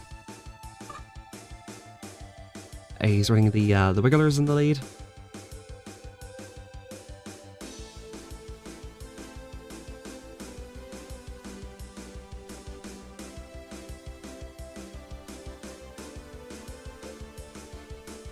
Alright, we did 10 in pro here, he's on 7.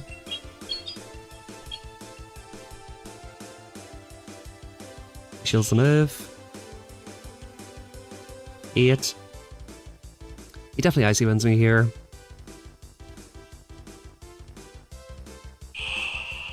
So he's dry here.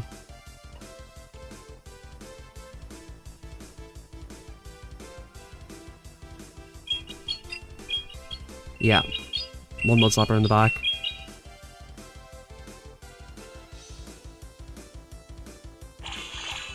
If he wants to give up both shields here, I think I'm okay with it.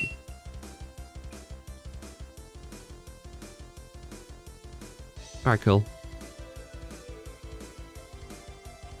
I'm not gonna let that happen. I'd rather come in here. I'd rather come in here and not allow that. Because I've got a feeling it is a mud slapper in the back, of which I can get off moves on with the jump, so...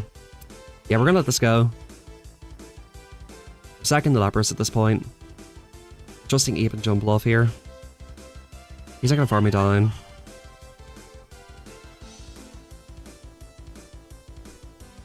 He actually will, but that's fine.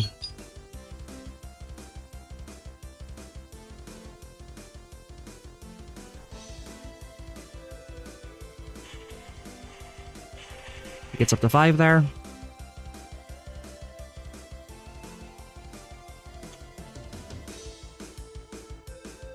I can almost guarantee this is a Rock Tomb. He actually full sends, wow.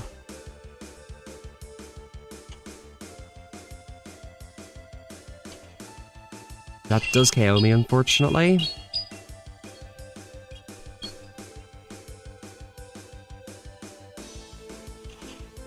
Oh, it doesn't. Either way though, we're fucked, so GG's. Oh, Pokegenie.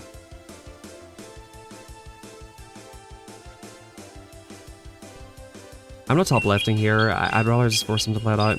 If he's gonna use this bullshit team, Wiggly and Bud Slap in the back.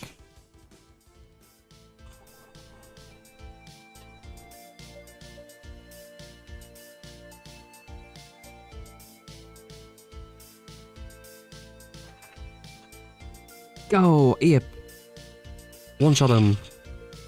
Nice little +1 there. -1, I guess you would call it. Yeah, we're having a few rough sets here. Yeah, I'm pretty over Wigglytuff. I think a bulky Charmer is no good.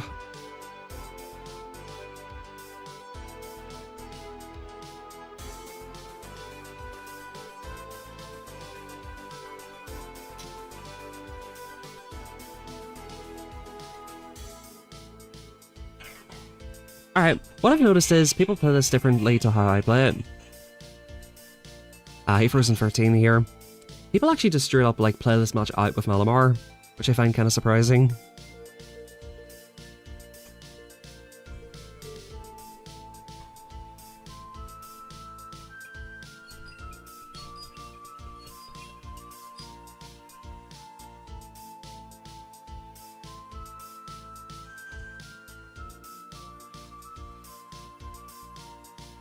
But you can see Malamar does very fine here, right?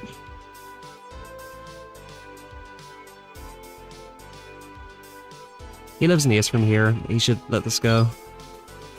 Knowing that I can get to 2 aces, he should let this go. Yeah.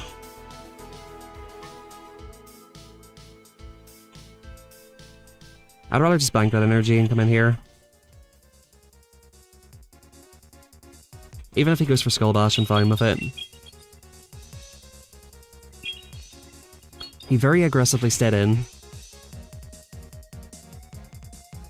We're not respecting Skull Bash here. This is about half. No, that's Azu. I was talking about Azu there. You can play it out with Azu. What I said in the video is either get straight into Diggersby, or... Actually, it might be Diggersby in the back. Get straight into Diggersby, or throw a foul play and get out. It's not a matchup that's good for Malamar. Unless you're like really ABA weak to it, you don't really want to play that out. Look how close this matchup gets when I'm on Sparkling Aria, and he's on Skull Bash. It's not really like that much better for him, having the Skull Bash here.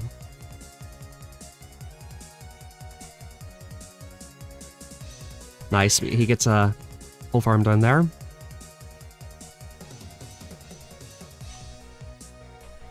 Or we just come into our jump bluff now. He probably has to call this. Yeah, he just calls it.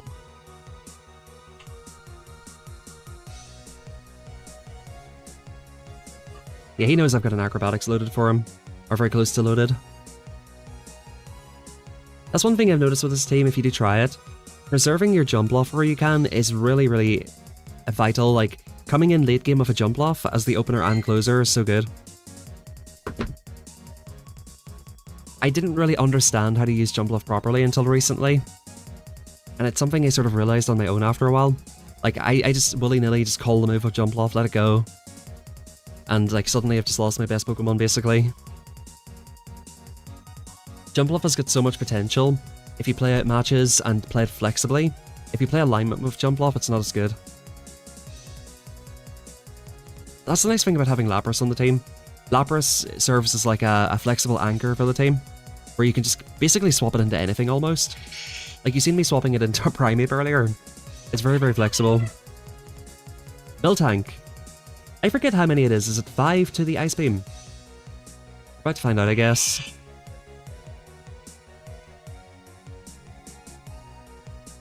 I reckon they shield this here. I think it's 5. Straight 5. Okay, I'm missing bubbles because I'm looking at PV Poke. Thunderbolt me, daddy. He probably has Thunderbolt. So Ice Beam is 544, yes, same as Thunderbolt. Both, yeah, boom. They're both that energy. Alright, I gotta just sack this, bro, unfortunately. Unless he body slams. Yeah, he vaults ends, as he should.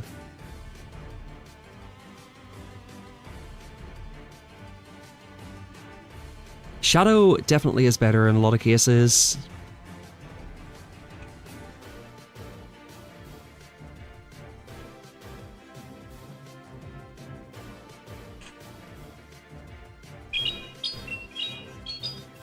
Alright.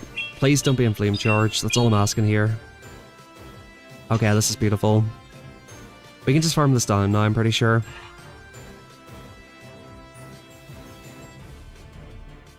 Go Fly. Love to see Fly there.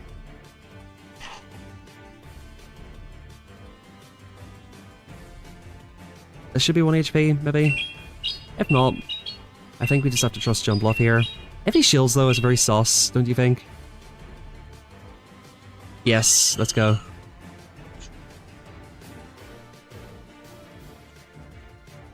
Five.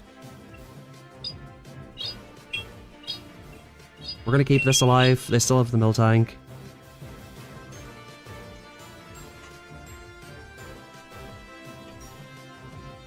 We live 2 of these. I actually hope he catches, bro.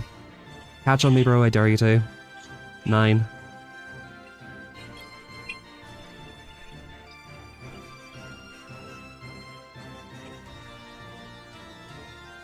$10. Throws right away here.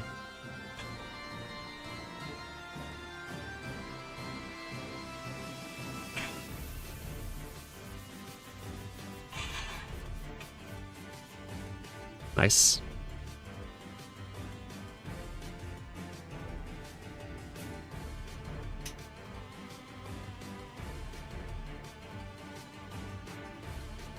Super interesting team from the opponent. Love when I get that 1 HP knockout. Alright, chat, I think we're gonna do a poll here.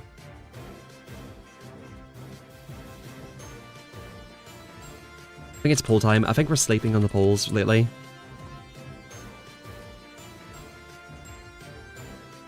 I think we've been sleeping on the polls a little bit.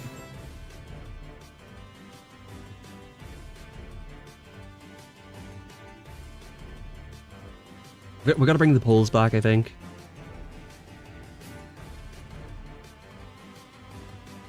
Boom.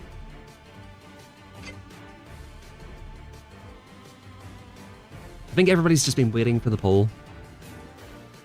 Did I get manhandled by a double nuke Gastro? That's tough. I kinda like that idea though. Body Slam is so shit. Body Slam do be so shit.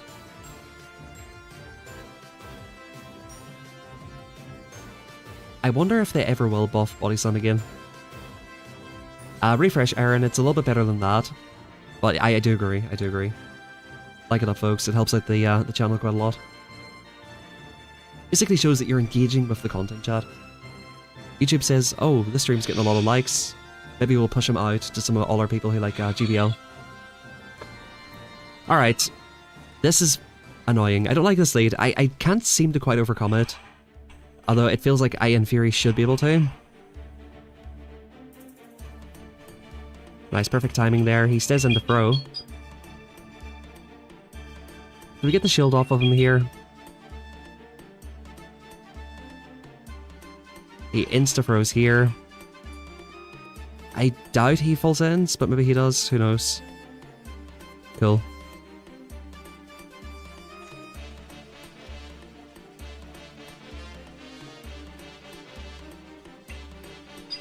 Talonflame Diggersby.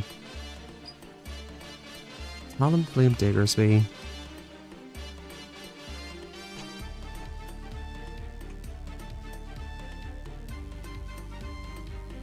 Yeah, sort of maybe a week to it.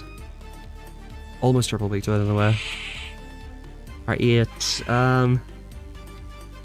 Do we just take the nastiest of counter downs here? I think we do, right? This is a Fire Punch.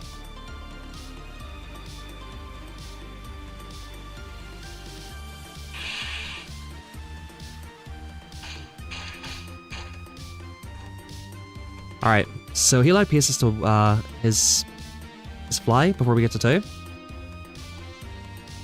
he shields us, we're getting into Jump Bluff right away.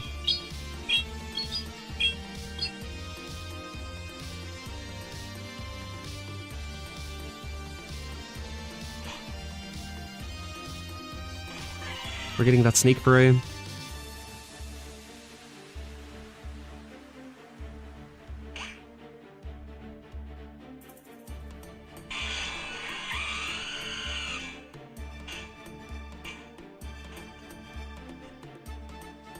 We're not baiting here. We've got 2 shields. He should call it. He does not.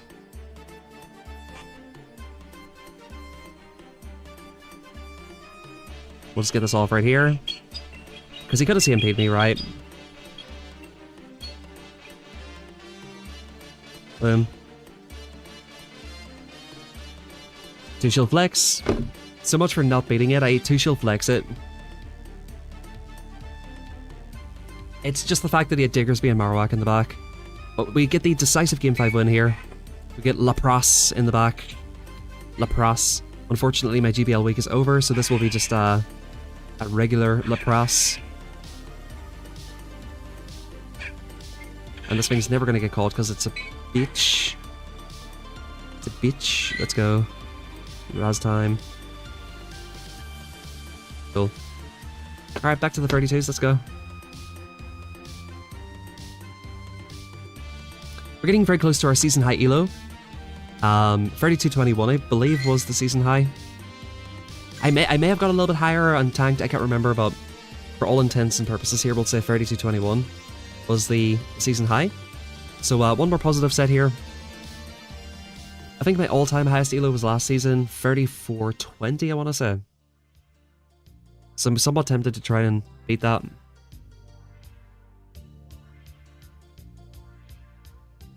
Yeah, 3423. Macargo. Macargo lead. Go, Annihilate. Ah. Okay. He's gonna shield this. I shouldn't have threw this, man. This is such an easy bait. Please shit your pants, bro. Please shit your pants. Alright, please don't shit your pants, is what I mean. Alright, cool. We're shielding this. Shielding this. We're taking swap against the fucking Macargo lead. Alright, bring in another fucking grass type.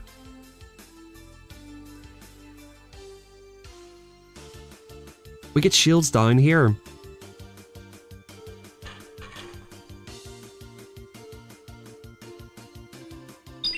We get shields down here. Please win CMP. Please win CMP. Okay, actually he was one off there.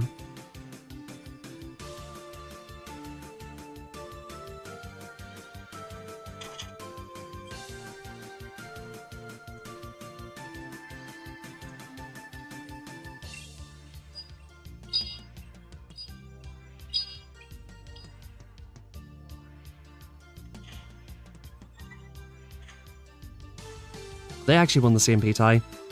So I confused them into that. Alright. Confused them into the CMP tie, but they've got an attack witted normal ape.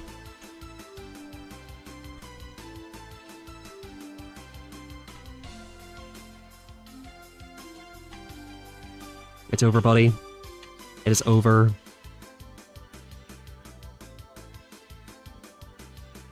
Yeah, rock to me. Fucking rock to me, big boy.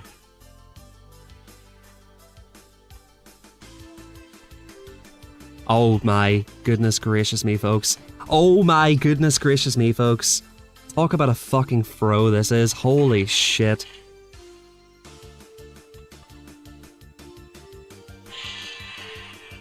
Talk about... Oh my god, man. Talk about a fucking throw. And I get the one turn bring in as well, just to make sure I fucking lose. Fuck this game, bro.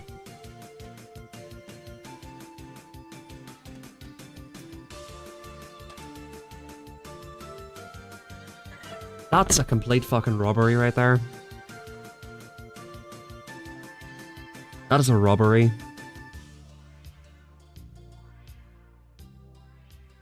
That's a very disappointing loss, not gonna lie. That was a fucking robbery. One of the throws of all time. Yeah, that's a big one. It's a big throw. I thought I threw in the good timing, but I guess I overtapped or something.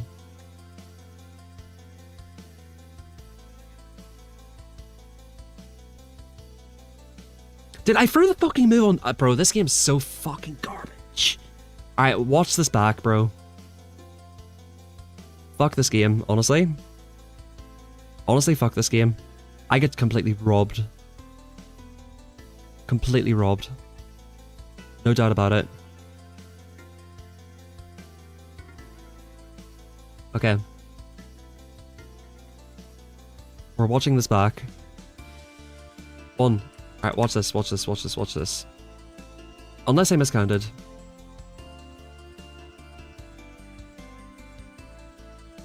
Okay, so this is this, right?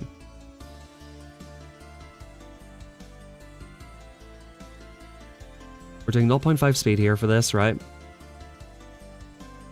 1, 2, 3, 4, 5, 6, 7, 8, 9, 10. I did throw in 10. So okay, fair enough. That was fair enough. The one turn bring in though.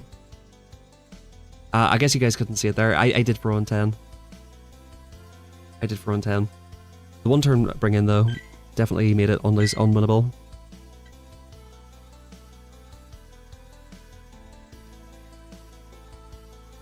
So the thing is, the ape had like 5 counters of energy, so they were going to make a move anyway. Unbelievable throw. That's completely on me there.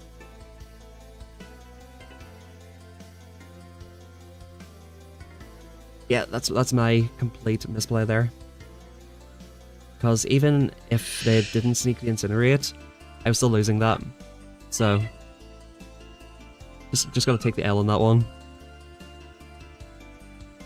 Hopefully this is double ground again.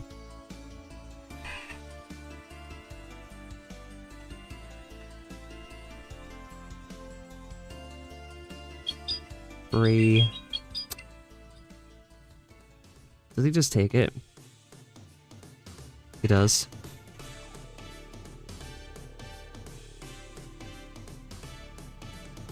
There's an 8 here. I think I want to get shields down a little bit.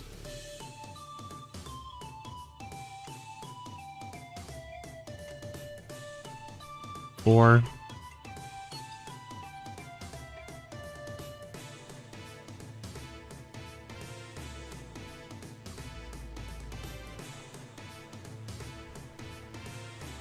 Okay, frozen 7. I don't think this is arranged for free fairy winds though. So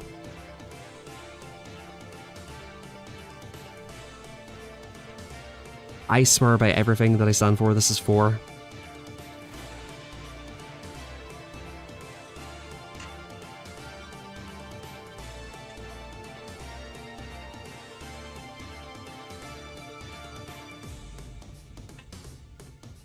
I need him to shield this.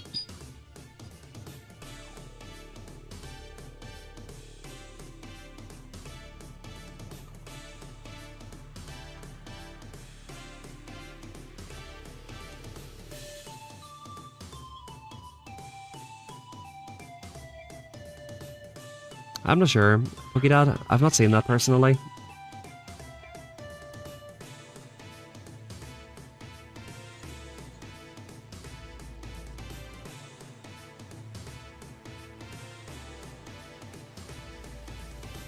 Yeah, to be fair, it's non-stab. Yo, what up, Darl? To be fair, it's non-stab from Lapras, so like, it's kind of what you would expect.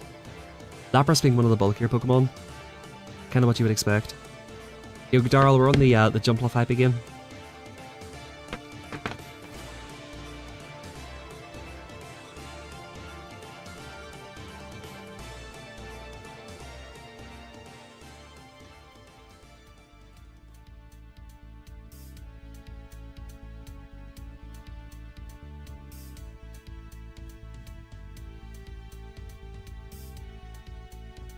That Macargo match is still kind of annoying me. I think we're 0-2 in the set because of that. Yeah, 0-2. I should have been 1 for 1 there.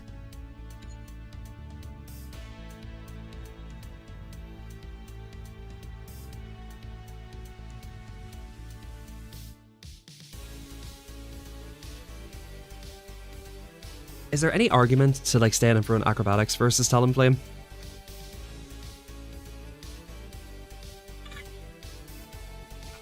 Alright, this is a good lead.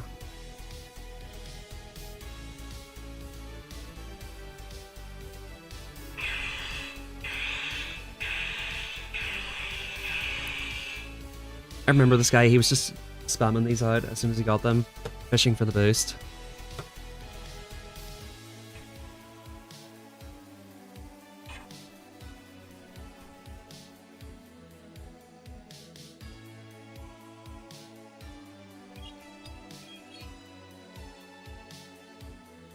Oh, nice call. He just calls it. I think if we take alignment, we're fine here. I just remember it being ABA weak to Ape.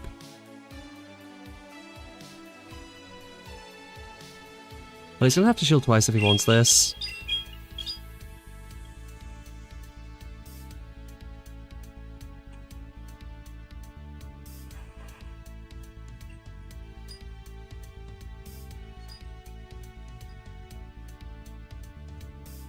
Like, you know, he's just been waiting for this boost all day. Like, he's living for this boost, bro, you know what I mean? Doesn't even try to threaten a big move, he's just living for the feeble boost.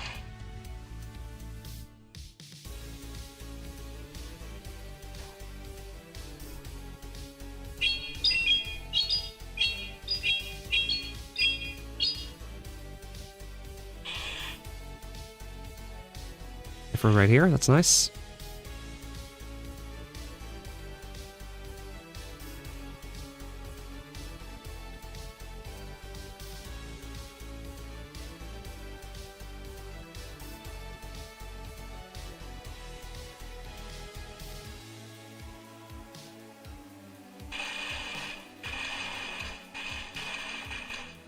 He goes to the extra. That's game over, basically.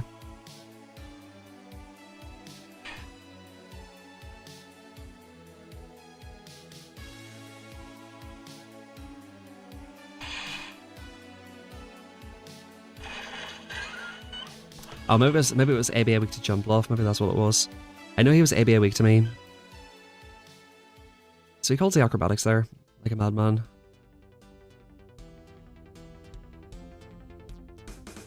I think people do disrespect Feeble's bulk quite a lot. It is relatively bulky.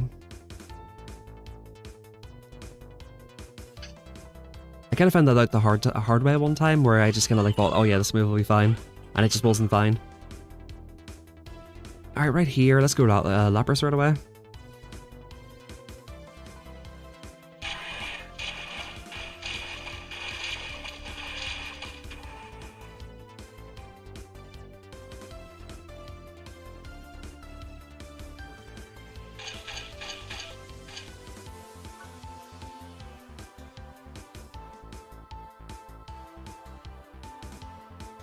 Of course, they get the fucking debuff.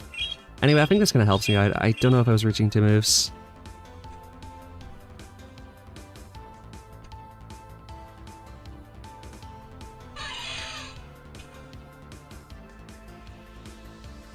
I have to respect the Ice Punch, he made it, unfortunately.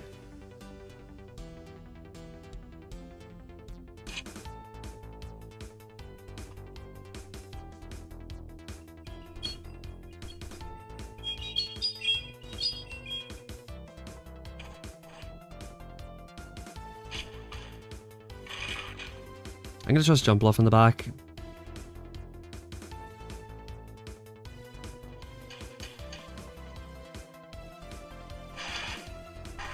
Bad choice, maybe.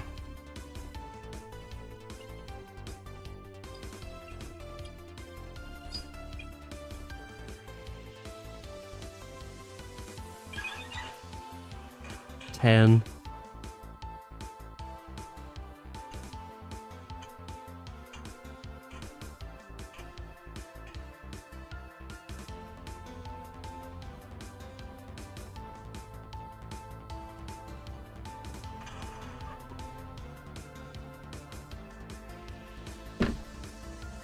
Yeah, I had to bank on him doing something funky. Yeah, man. Brutal set, bro. Brutal set. Definitely 2 of those battles were winnable. So I have to take fault for at least 2 of them. That Morpeko one. I think this backline just doesn't beat Morpeko unless Apes on it somehow. That's the only way we beat Morpeko.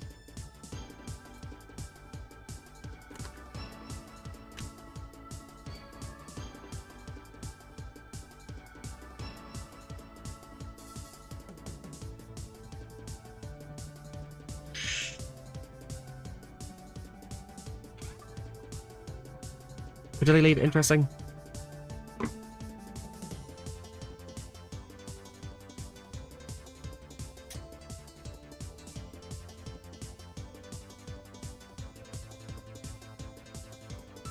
So they do the cringy thing.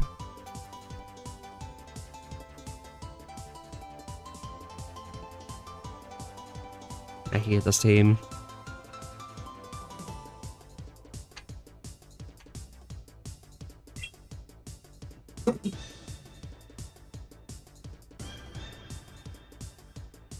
Whatever this team is with Jelly, bro, I hate it. 5.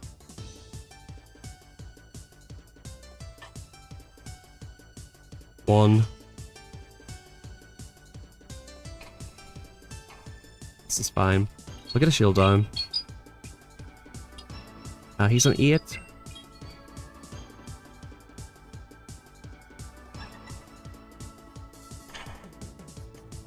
Okay, he froze. That's good.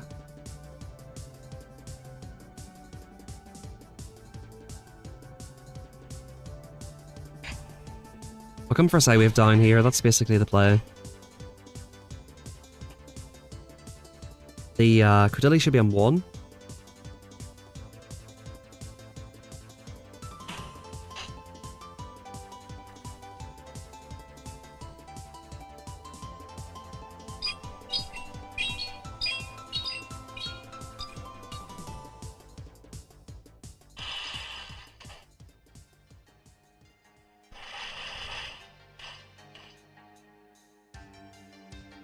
I kind of want to preserve this.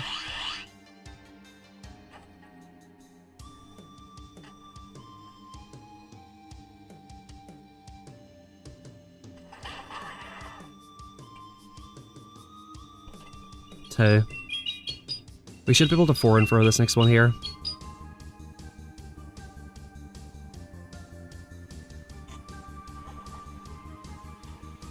Wait. How did he sneak? Did he get that sneak? Alright, I'm not sure how the fuck that happened, but okay.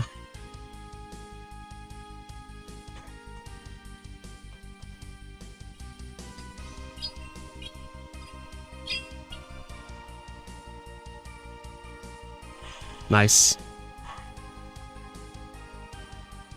Die. Thank you. We needed that, bro.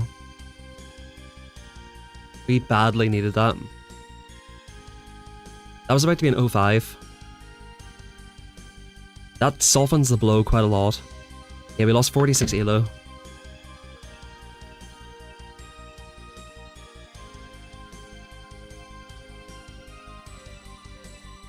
Yeah, that's a huge blow softener right there.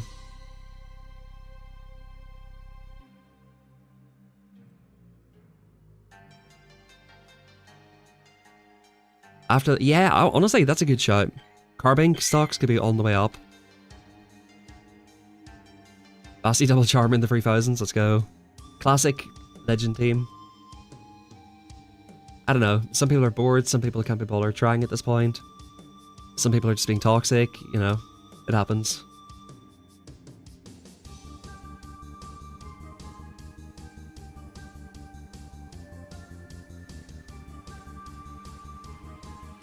Basti double charm, what was the second charm? I'm guessing Dashbun.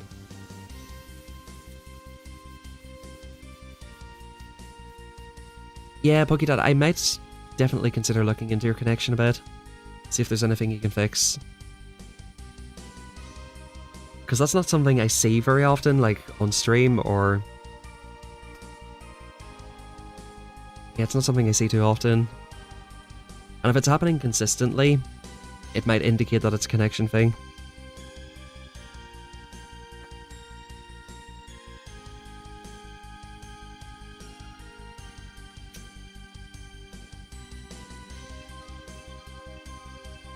Believe it or not, I beat this lead like 2 or 3 times yesterday.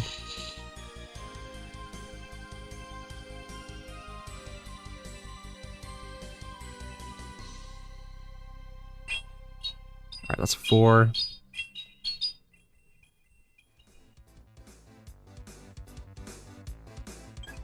5.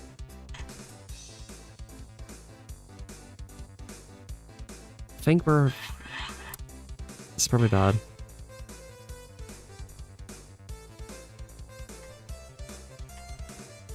Yeah, so we get the shield down. It's important to get the shield down.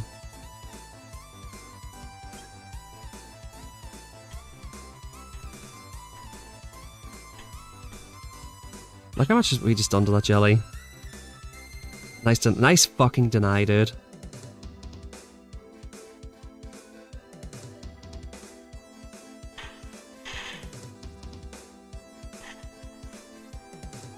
Not that it mattered, but still.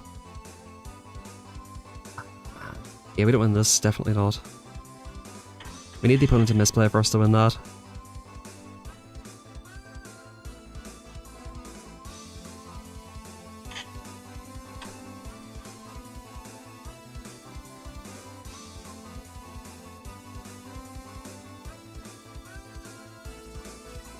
Sand/Double Water, pretty cool team. Yeah, that's basically unwinnable. Jellies everywhere at the CeeLo, like, what's going on? Why am I seeing so many jellies?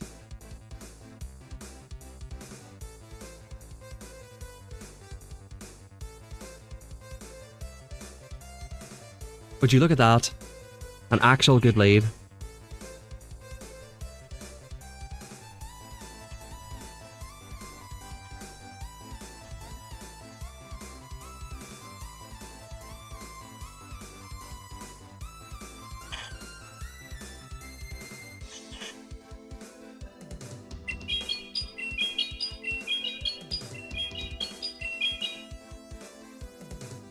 Interesting.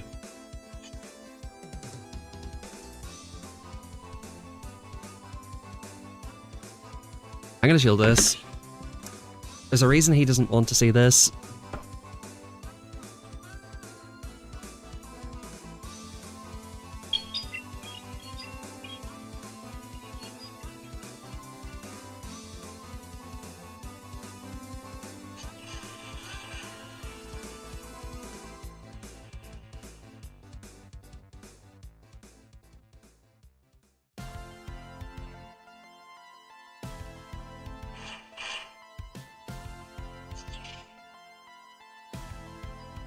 There's a reason he's fighting this out.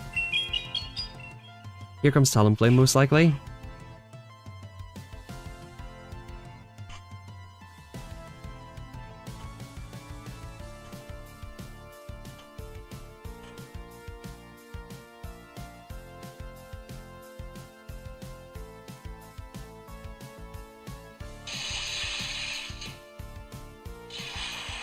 We're gonna go for one Ice Beam here.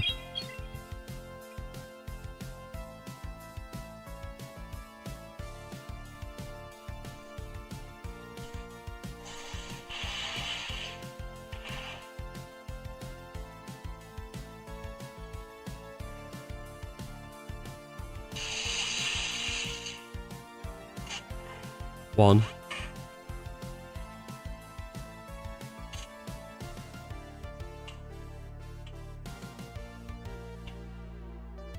Please live this move. This is only a Crunch or a Hydro. Please live the Hydro Cannon. Big lives. Huge fucking lives here. He's on 1 here.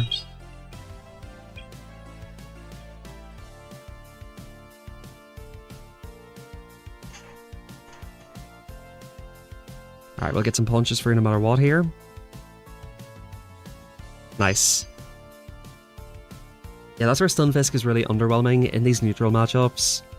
It just can't apply enough fast move or charge move pressure. It's just very good for utility. That's the only reason this Pokemon gets used, it's just nice utility.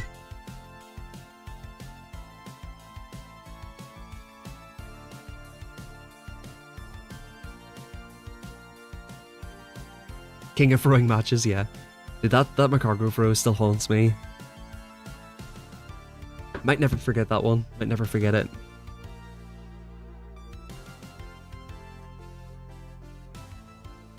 Looks like Pokemon Pocket brought out Guzzy EX. That's kind of interesting. Do you guys still play Pokemon Pocket, or are you guys over it like me? I've kind of just, you know, kind of just put the Pocket down. A little bit too much of an investment.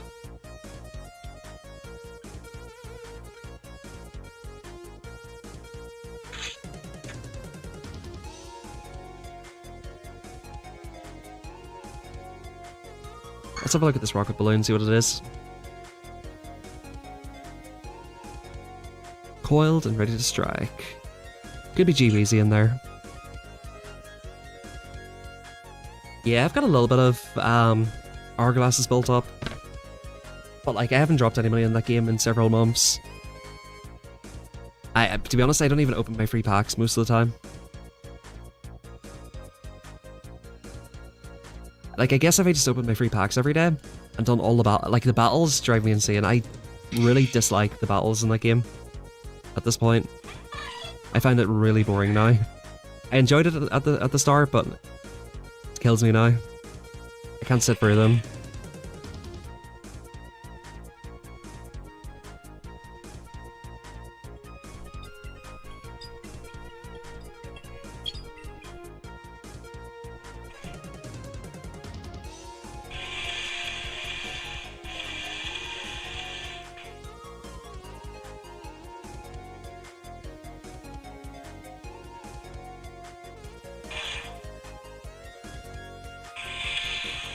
Nice catch there. That actually might have just sniped me too.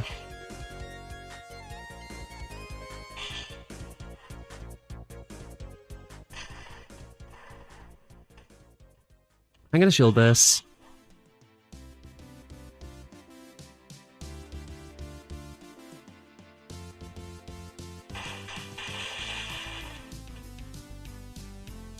Alright, we did good timing that time. Yo, what up, imposter?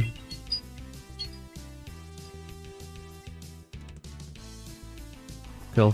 I thought he would let that go.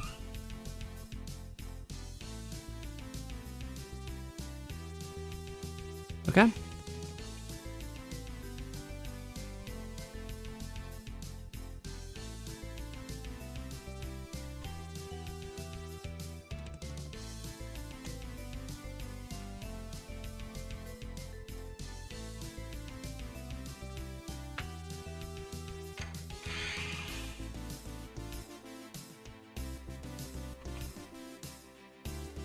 Nice, we get the catch. This is absolutely... It's vital. If I didn't get this catch, I lose.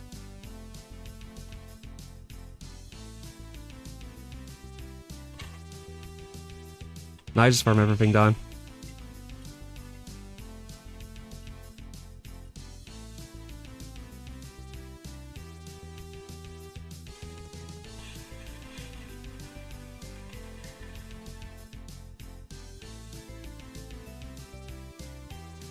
Nice. Bro, can I use Pokegenie once? If you look on YouTube, you'll find a video about Pokegenie, I'm sure. That's some fortitude. Yo, thanks, man. We're trying to make a push up a little bit. Played pretty well at the start. That 1-4, I misplayed 2 battles pretty severely. Yeah, so we're hanging in here. All things considered, how badly I played in that 1-4, we're still here. This is awkward.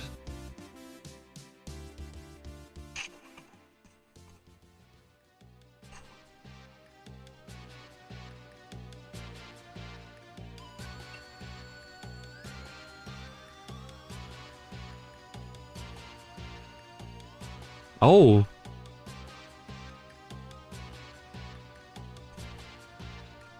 I believe he's got it, Chad. I believe he's got it.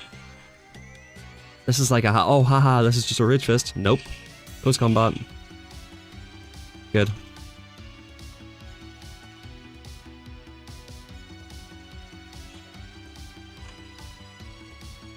This is really good now. I got it, I think, 2 rotations ago. Manage. Nice. Alright, he has to Earthquake or Stone Edge. Sludge Bomb won't cut it here. Nope, not gonna cut it, buddy. 1, 2, 3.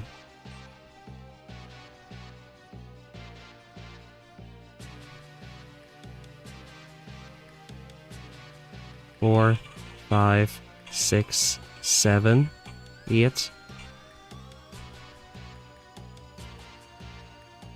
Please, for the love of God, man, don't do it. Thank you. 1, 2, 3, 4, 5. 5. He's 2 off.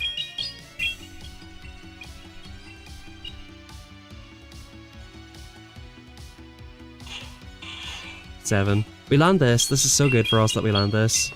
Okay, sorry if you're getting some lag in here, but it's fixed itself now.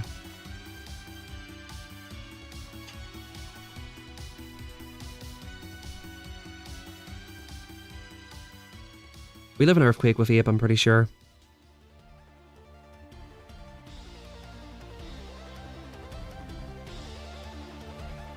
I don't want to take a Shadow Claw, that's why I'm waiting my clock. Because I think it could be the difference between winning and losing here.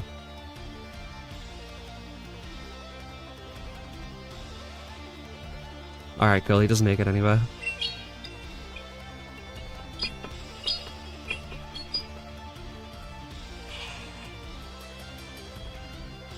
Boom.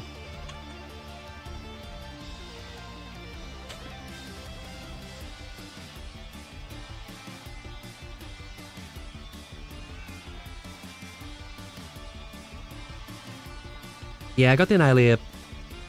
Guess we can have a look at it.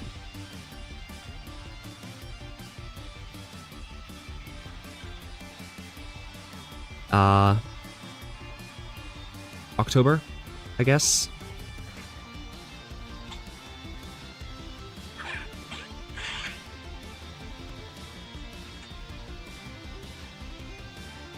The one good thing about next season is the Malamar is no longer that like worth hunting, so I can kind of chill on the Malamar. I bet you they're gonna. I don't know if you guys ever noticed this, but they make certain rocket grunts really rare, and then after some time, they start popping up a lot more often. As soon as the new season starts, they're gonna start popping up a lot more often. After nobody cares anymore.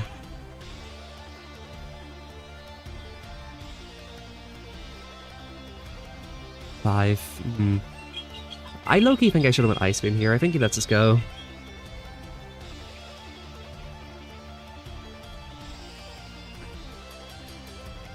He builds up to 7. He's got Poison Fang and something else. Maybe he'll show me Crunch. Alright, we get this off. That's huge. 1, 2, 3.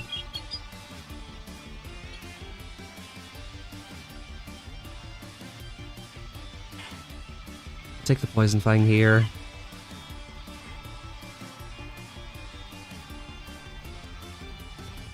Unless he's running some crazy nuke that is unforeseen here. Take this Fang, okay. He should have heard this a bit sooner to buff himself. Back in comes Jump Bluff. I'll hit him with the Batiks immediately. That extra jab is going to hurt, but this is what we got to do with it. Boom, get it into range where Ape can comfortably deal with it.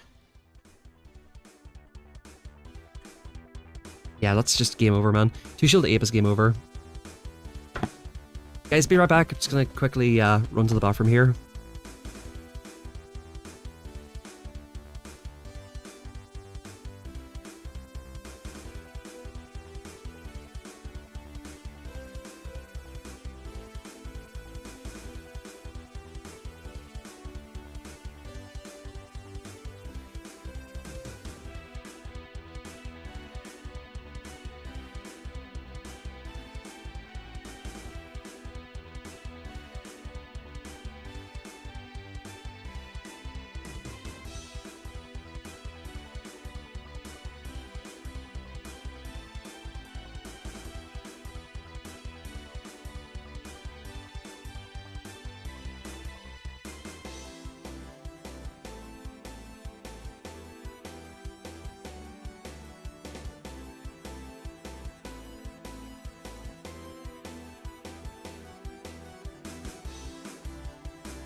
Alright, let's go.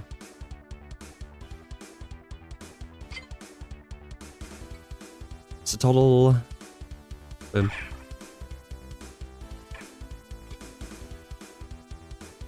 Nice, 32. Now, I think I banked a set, but if I didn't... that's us for today. Okay, I banked the set, let's go.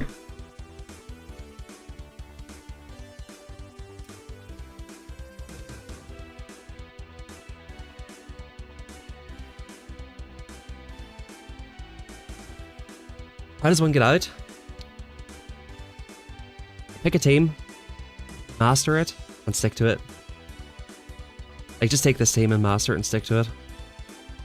Or can I do what I done? Like, that Blastoise Malamar team, not the exact best team in the meta, but it got me from 2000 to 3000 because I get to master it. So, like, learning what to do against certain matchups with your team and trying to analyze how things went wrong and trying to do it better next time, that'll get you up there. Aside from the basic stuff like move timing, counting. I'm gonna try something different here.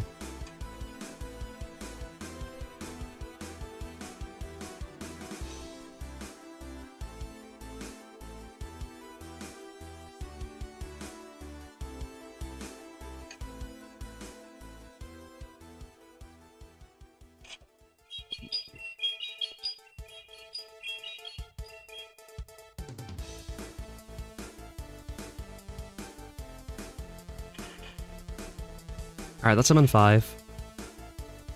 Please don't debuff me for once, you absolute bitch. Please. Let me have it for once. Cool.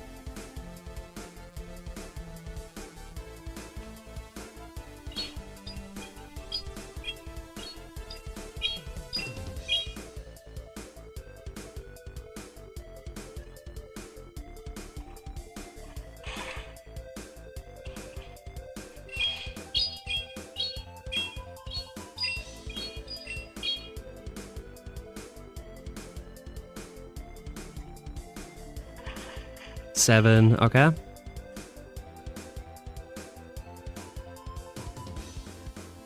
Oh, he full sends.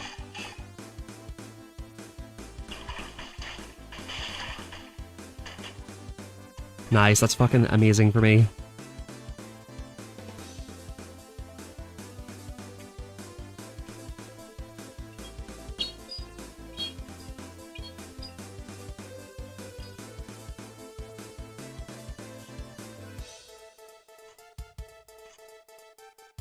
We catch this on here.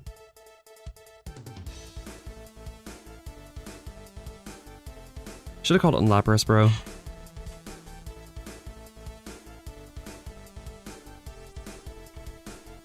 Catches on Diggersby.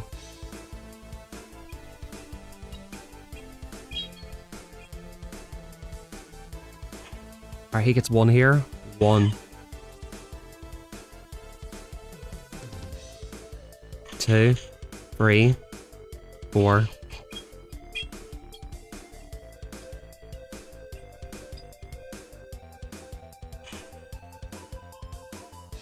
5. Now we say we have this all the way down. Next week, Pokidad.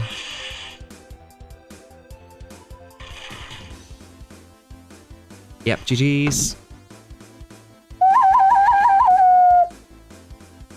I somehow just fucking absolutely cheesed him with an Annihilape. That was an Annihilape cheese right there. That's why I love this Pokemon.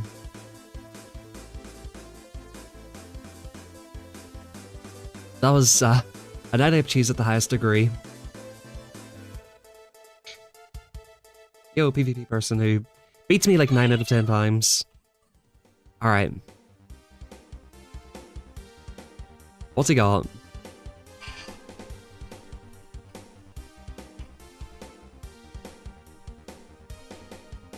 They win CMP.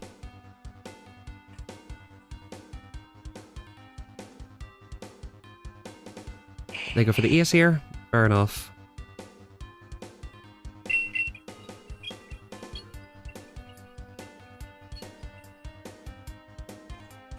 They call it.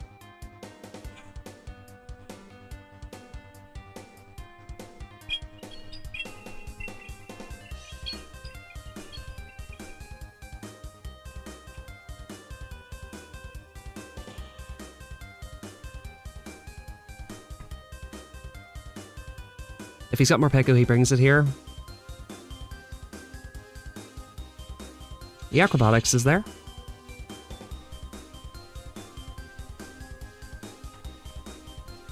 Gonna get this off here. I think he banked an ace on the way out.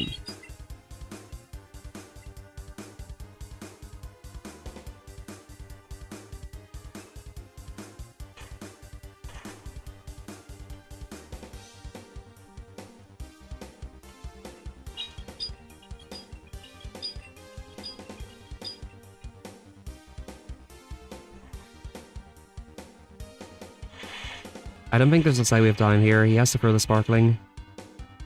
Now, are you able to hold a sparkling plus an ice beam? That is the question.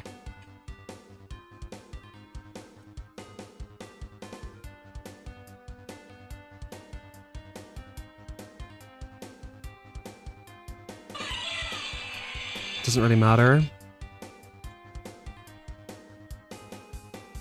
Yeah, you can hold exactly both.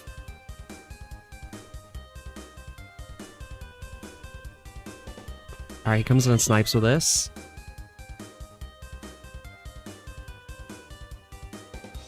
Oh, he banked the acro. Okay, we need to counter this down.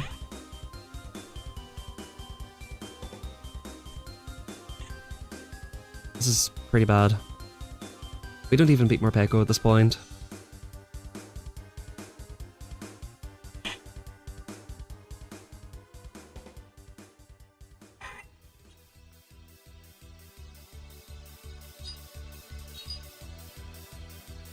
Of course he won't show me.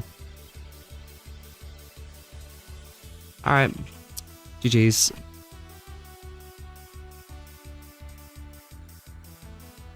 You know there's just some people you lose to all the time? He's one of them, bro. I used to lose to him every time. Like, I think I've got a better win rate against, like... I'm not even gonna mention names, to be fair. But yeah, I've got like higher win rates against better players, arguably. Like regional winners and stuff like that. Sometimes you just have, it's like a bogey team in football. You know, it's a bogey team where it's like, they just always get you, you know? Alright.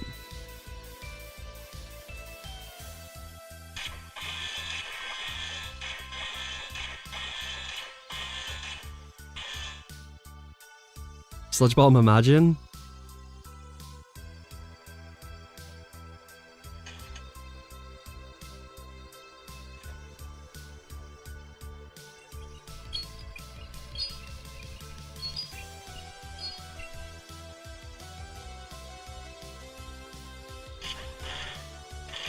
Okay. I like this a lot. Ape can really, like, hard force this. Once this lands, we can counter it all the way down.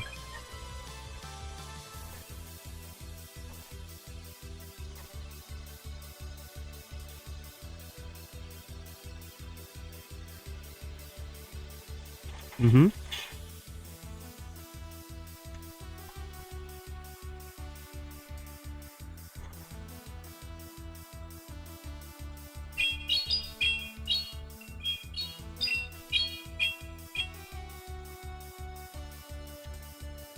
They can't really poison sting us down from this range.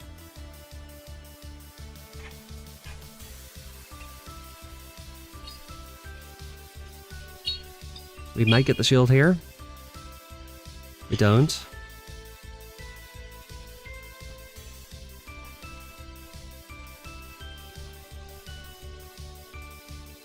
Just in case he's on Skull Bash, we get this off first. Nice. Now he comes, yeah. Yeah, so he wanted to take the energy first. That's fair enough. Definitely full sense of crunch here. And of course he gets the stupid Eve off. I fucking hate Drapion with a passion, dude. I'm so happy this shit's gonna die.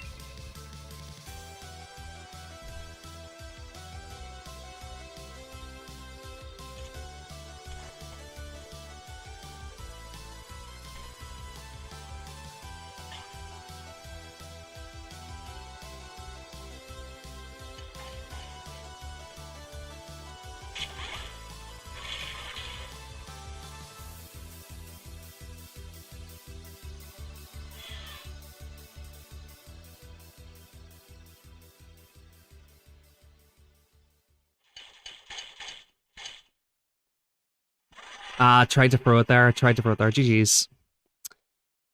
Yeah, we lose this.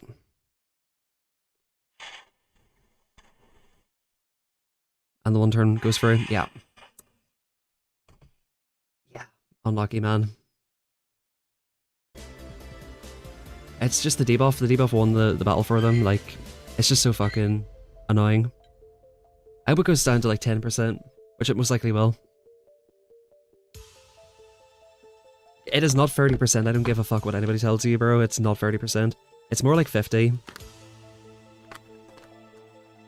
Shadow Gramble, I should try it. Yeah, you're probably right.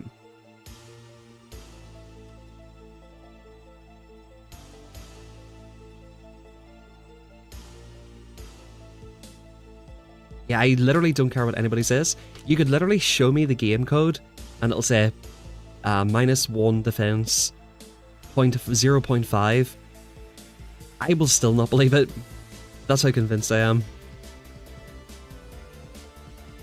Or sorry, 0.3, right? I'm still not convinced.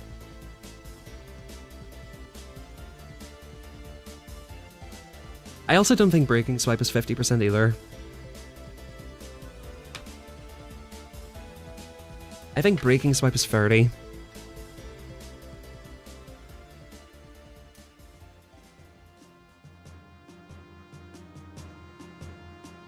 Here's a very hilarious matchup. Okay, here's another hilarious matchup.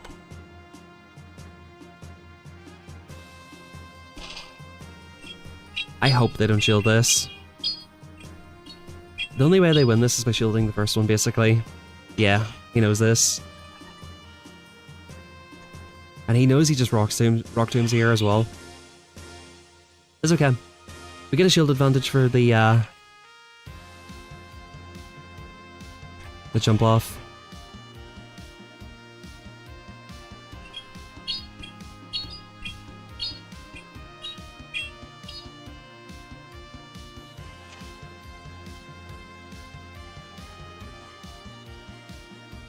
Or not, we just take it out.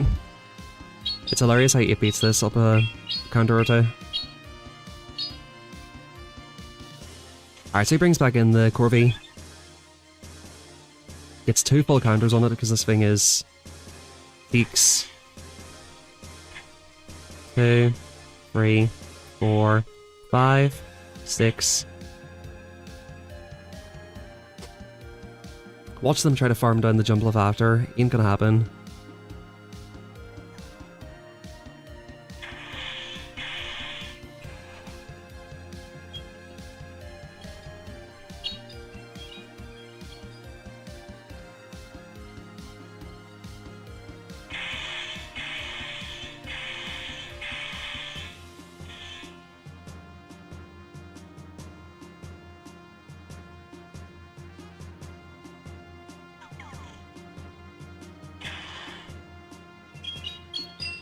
Landing in acrobatics here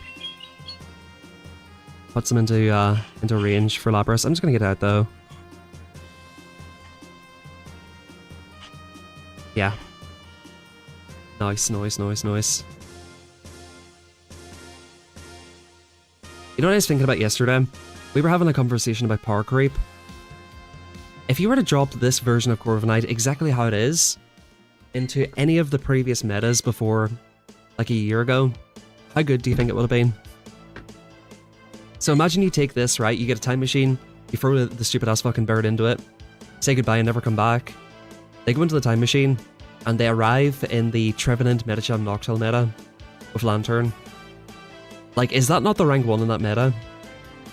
Or like the Nidoqueen Walrein meta? Or like basically any of the Medicham metas?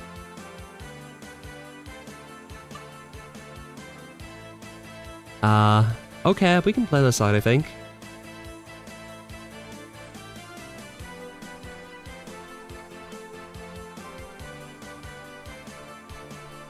They CMP me here.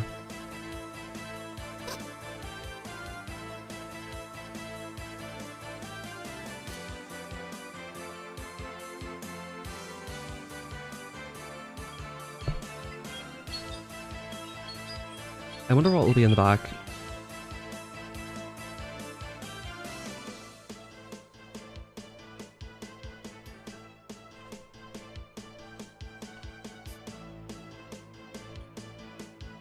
Alright, he's back at the player off again.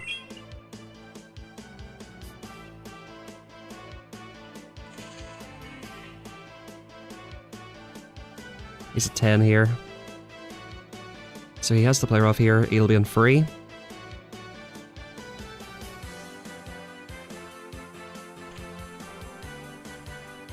We have to take this potential debuff.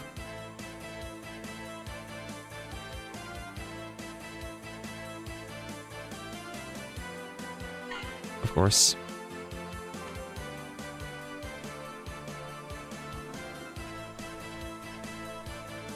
There should be good timing here. He's definitely weaker to Ape in the back if he's bringing this into it. It's the fact he got the debuff, he knows he can come in there.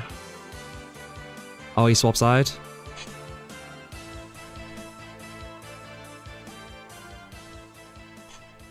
Yeah. Oh, I for him bad timing 7.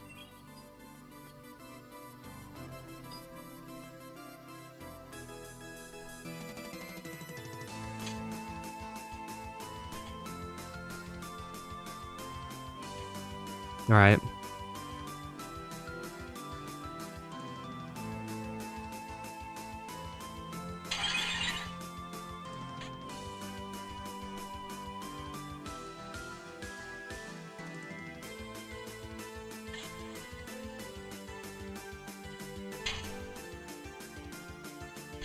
Should have CMP'd one of these moves.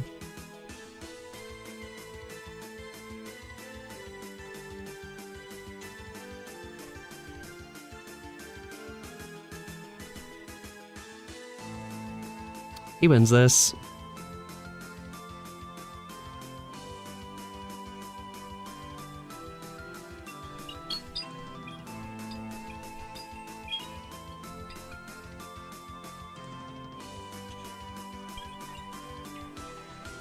That's ridiculous, bro. I should have CMP'd him on one of them moves. That was the main call there. Too free to finish us out here. Ah, that's annoying. Oh well, GG's guys. Thank you everybody for tuning in. Very much appreciated. What did I go to? 31... 31.85. A little bit shy of leaderboards, but we'll come back tomorrow. I might try to fish out a new team for tomorrow. So we'll see what that's going to be. But yeah, thanks everybody. Hope you all enjoyed the stream. Drop a like, drop a sub if you've not yet done so. Feel free to join our Discord in the description down below. And follow me on X as well. I'm pretty active over there, so feel free to drop me a follow. If I recognize your name, I'll drop you a follow as well. But take it easy, guys. Have a good day. And I'll see you all tomorrow.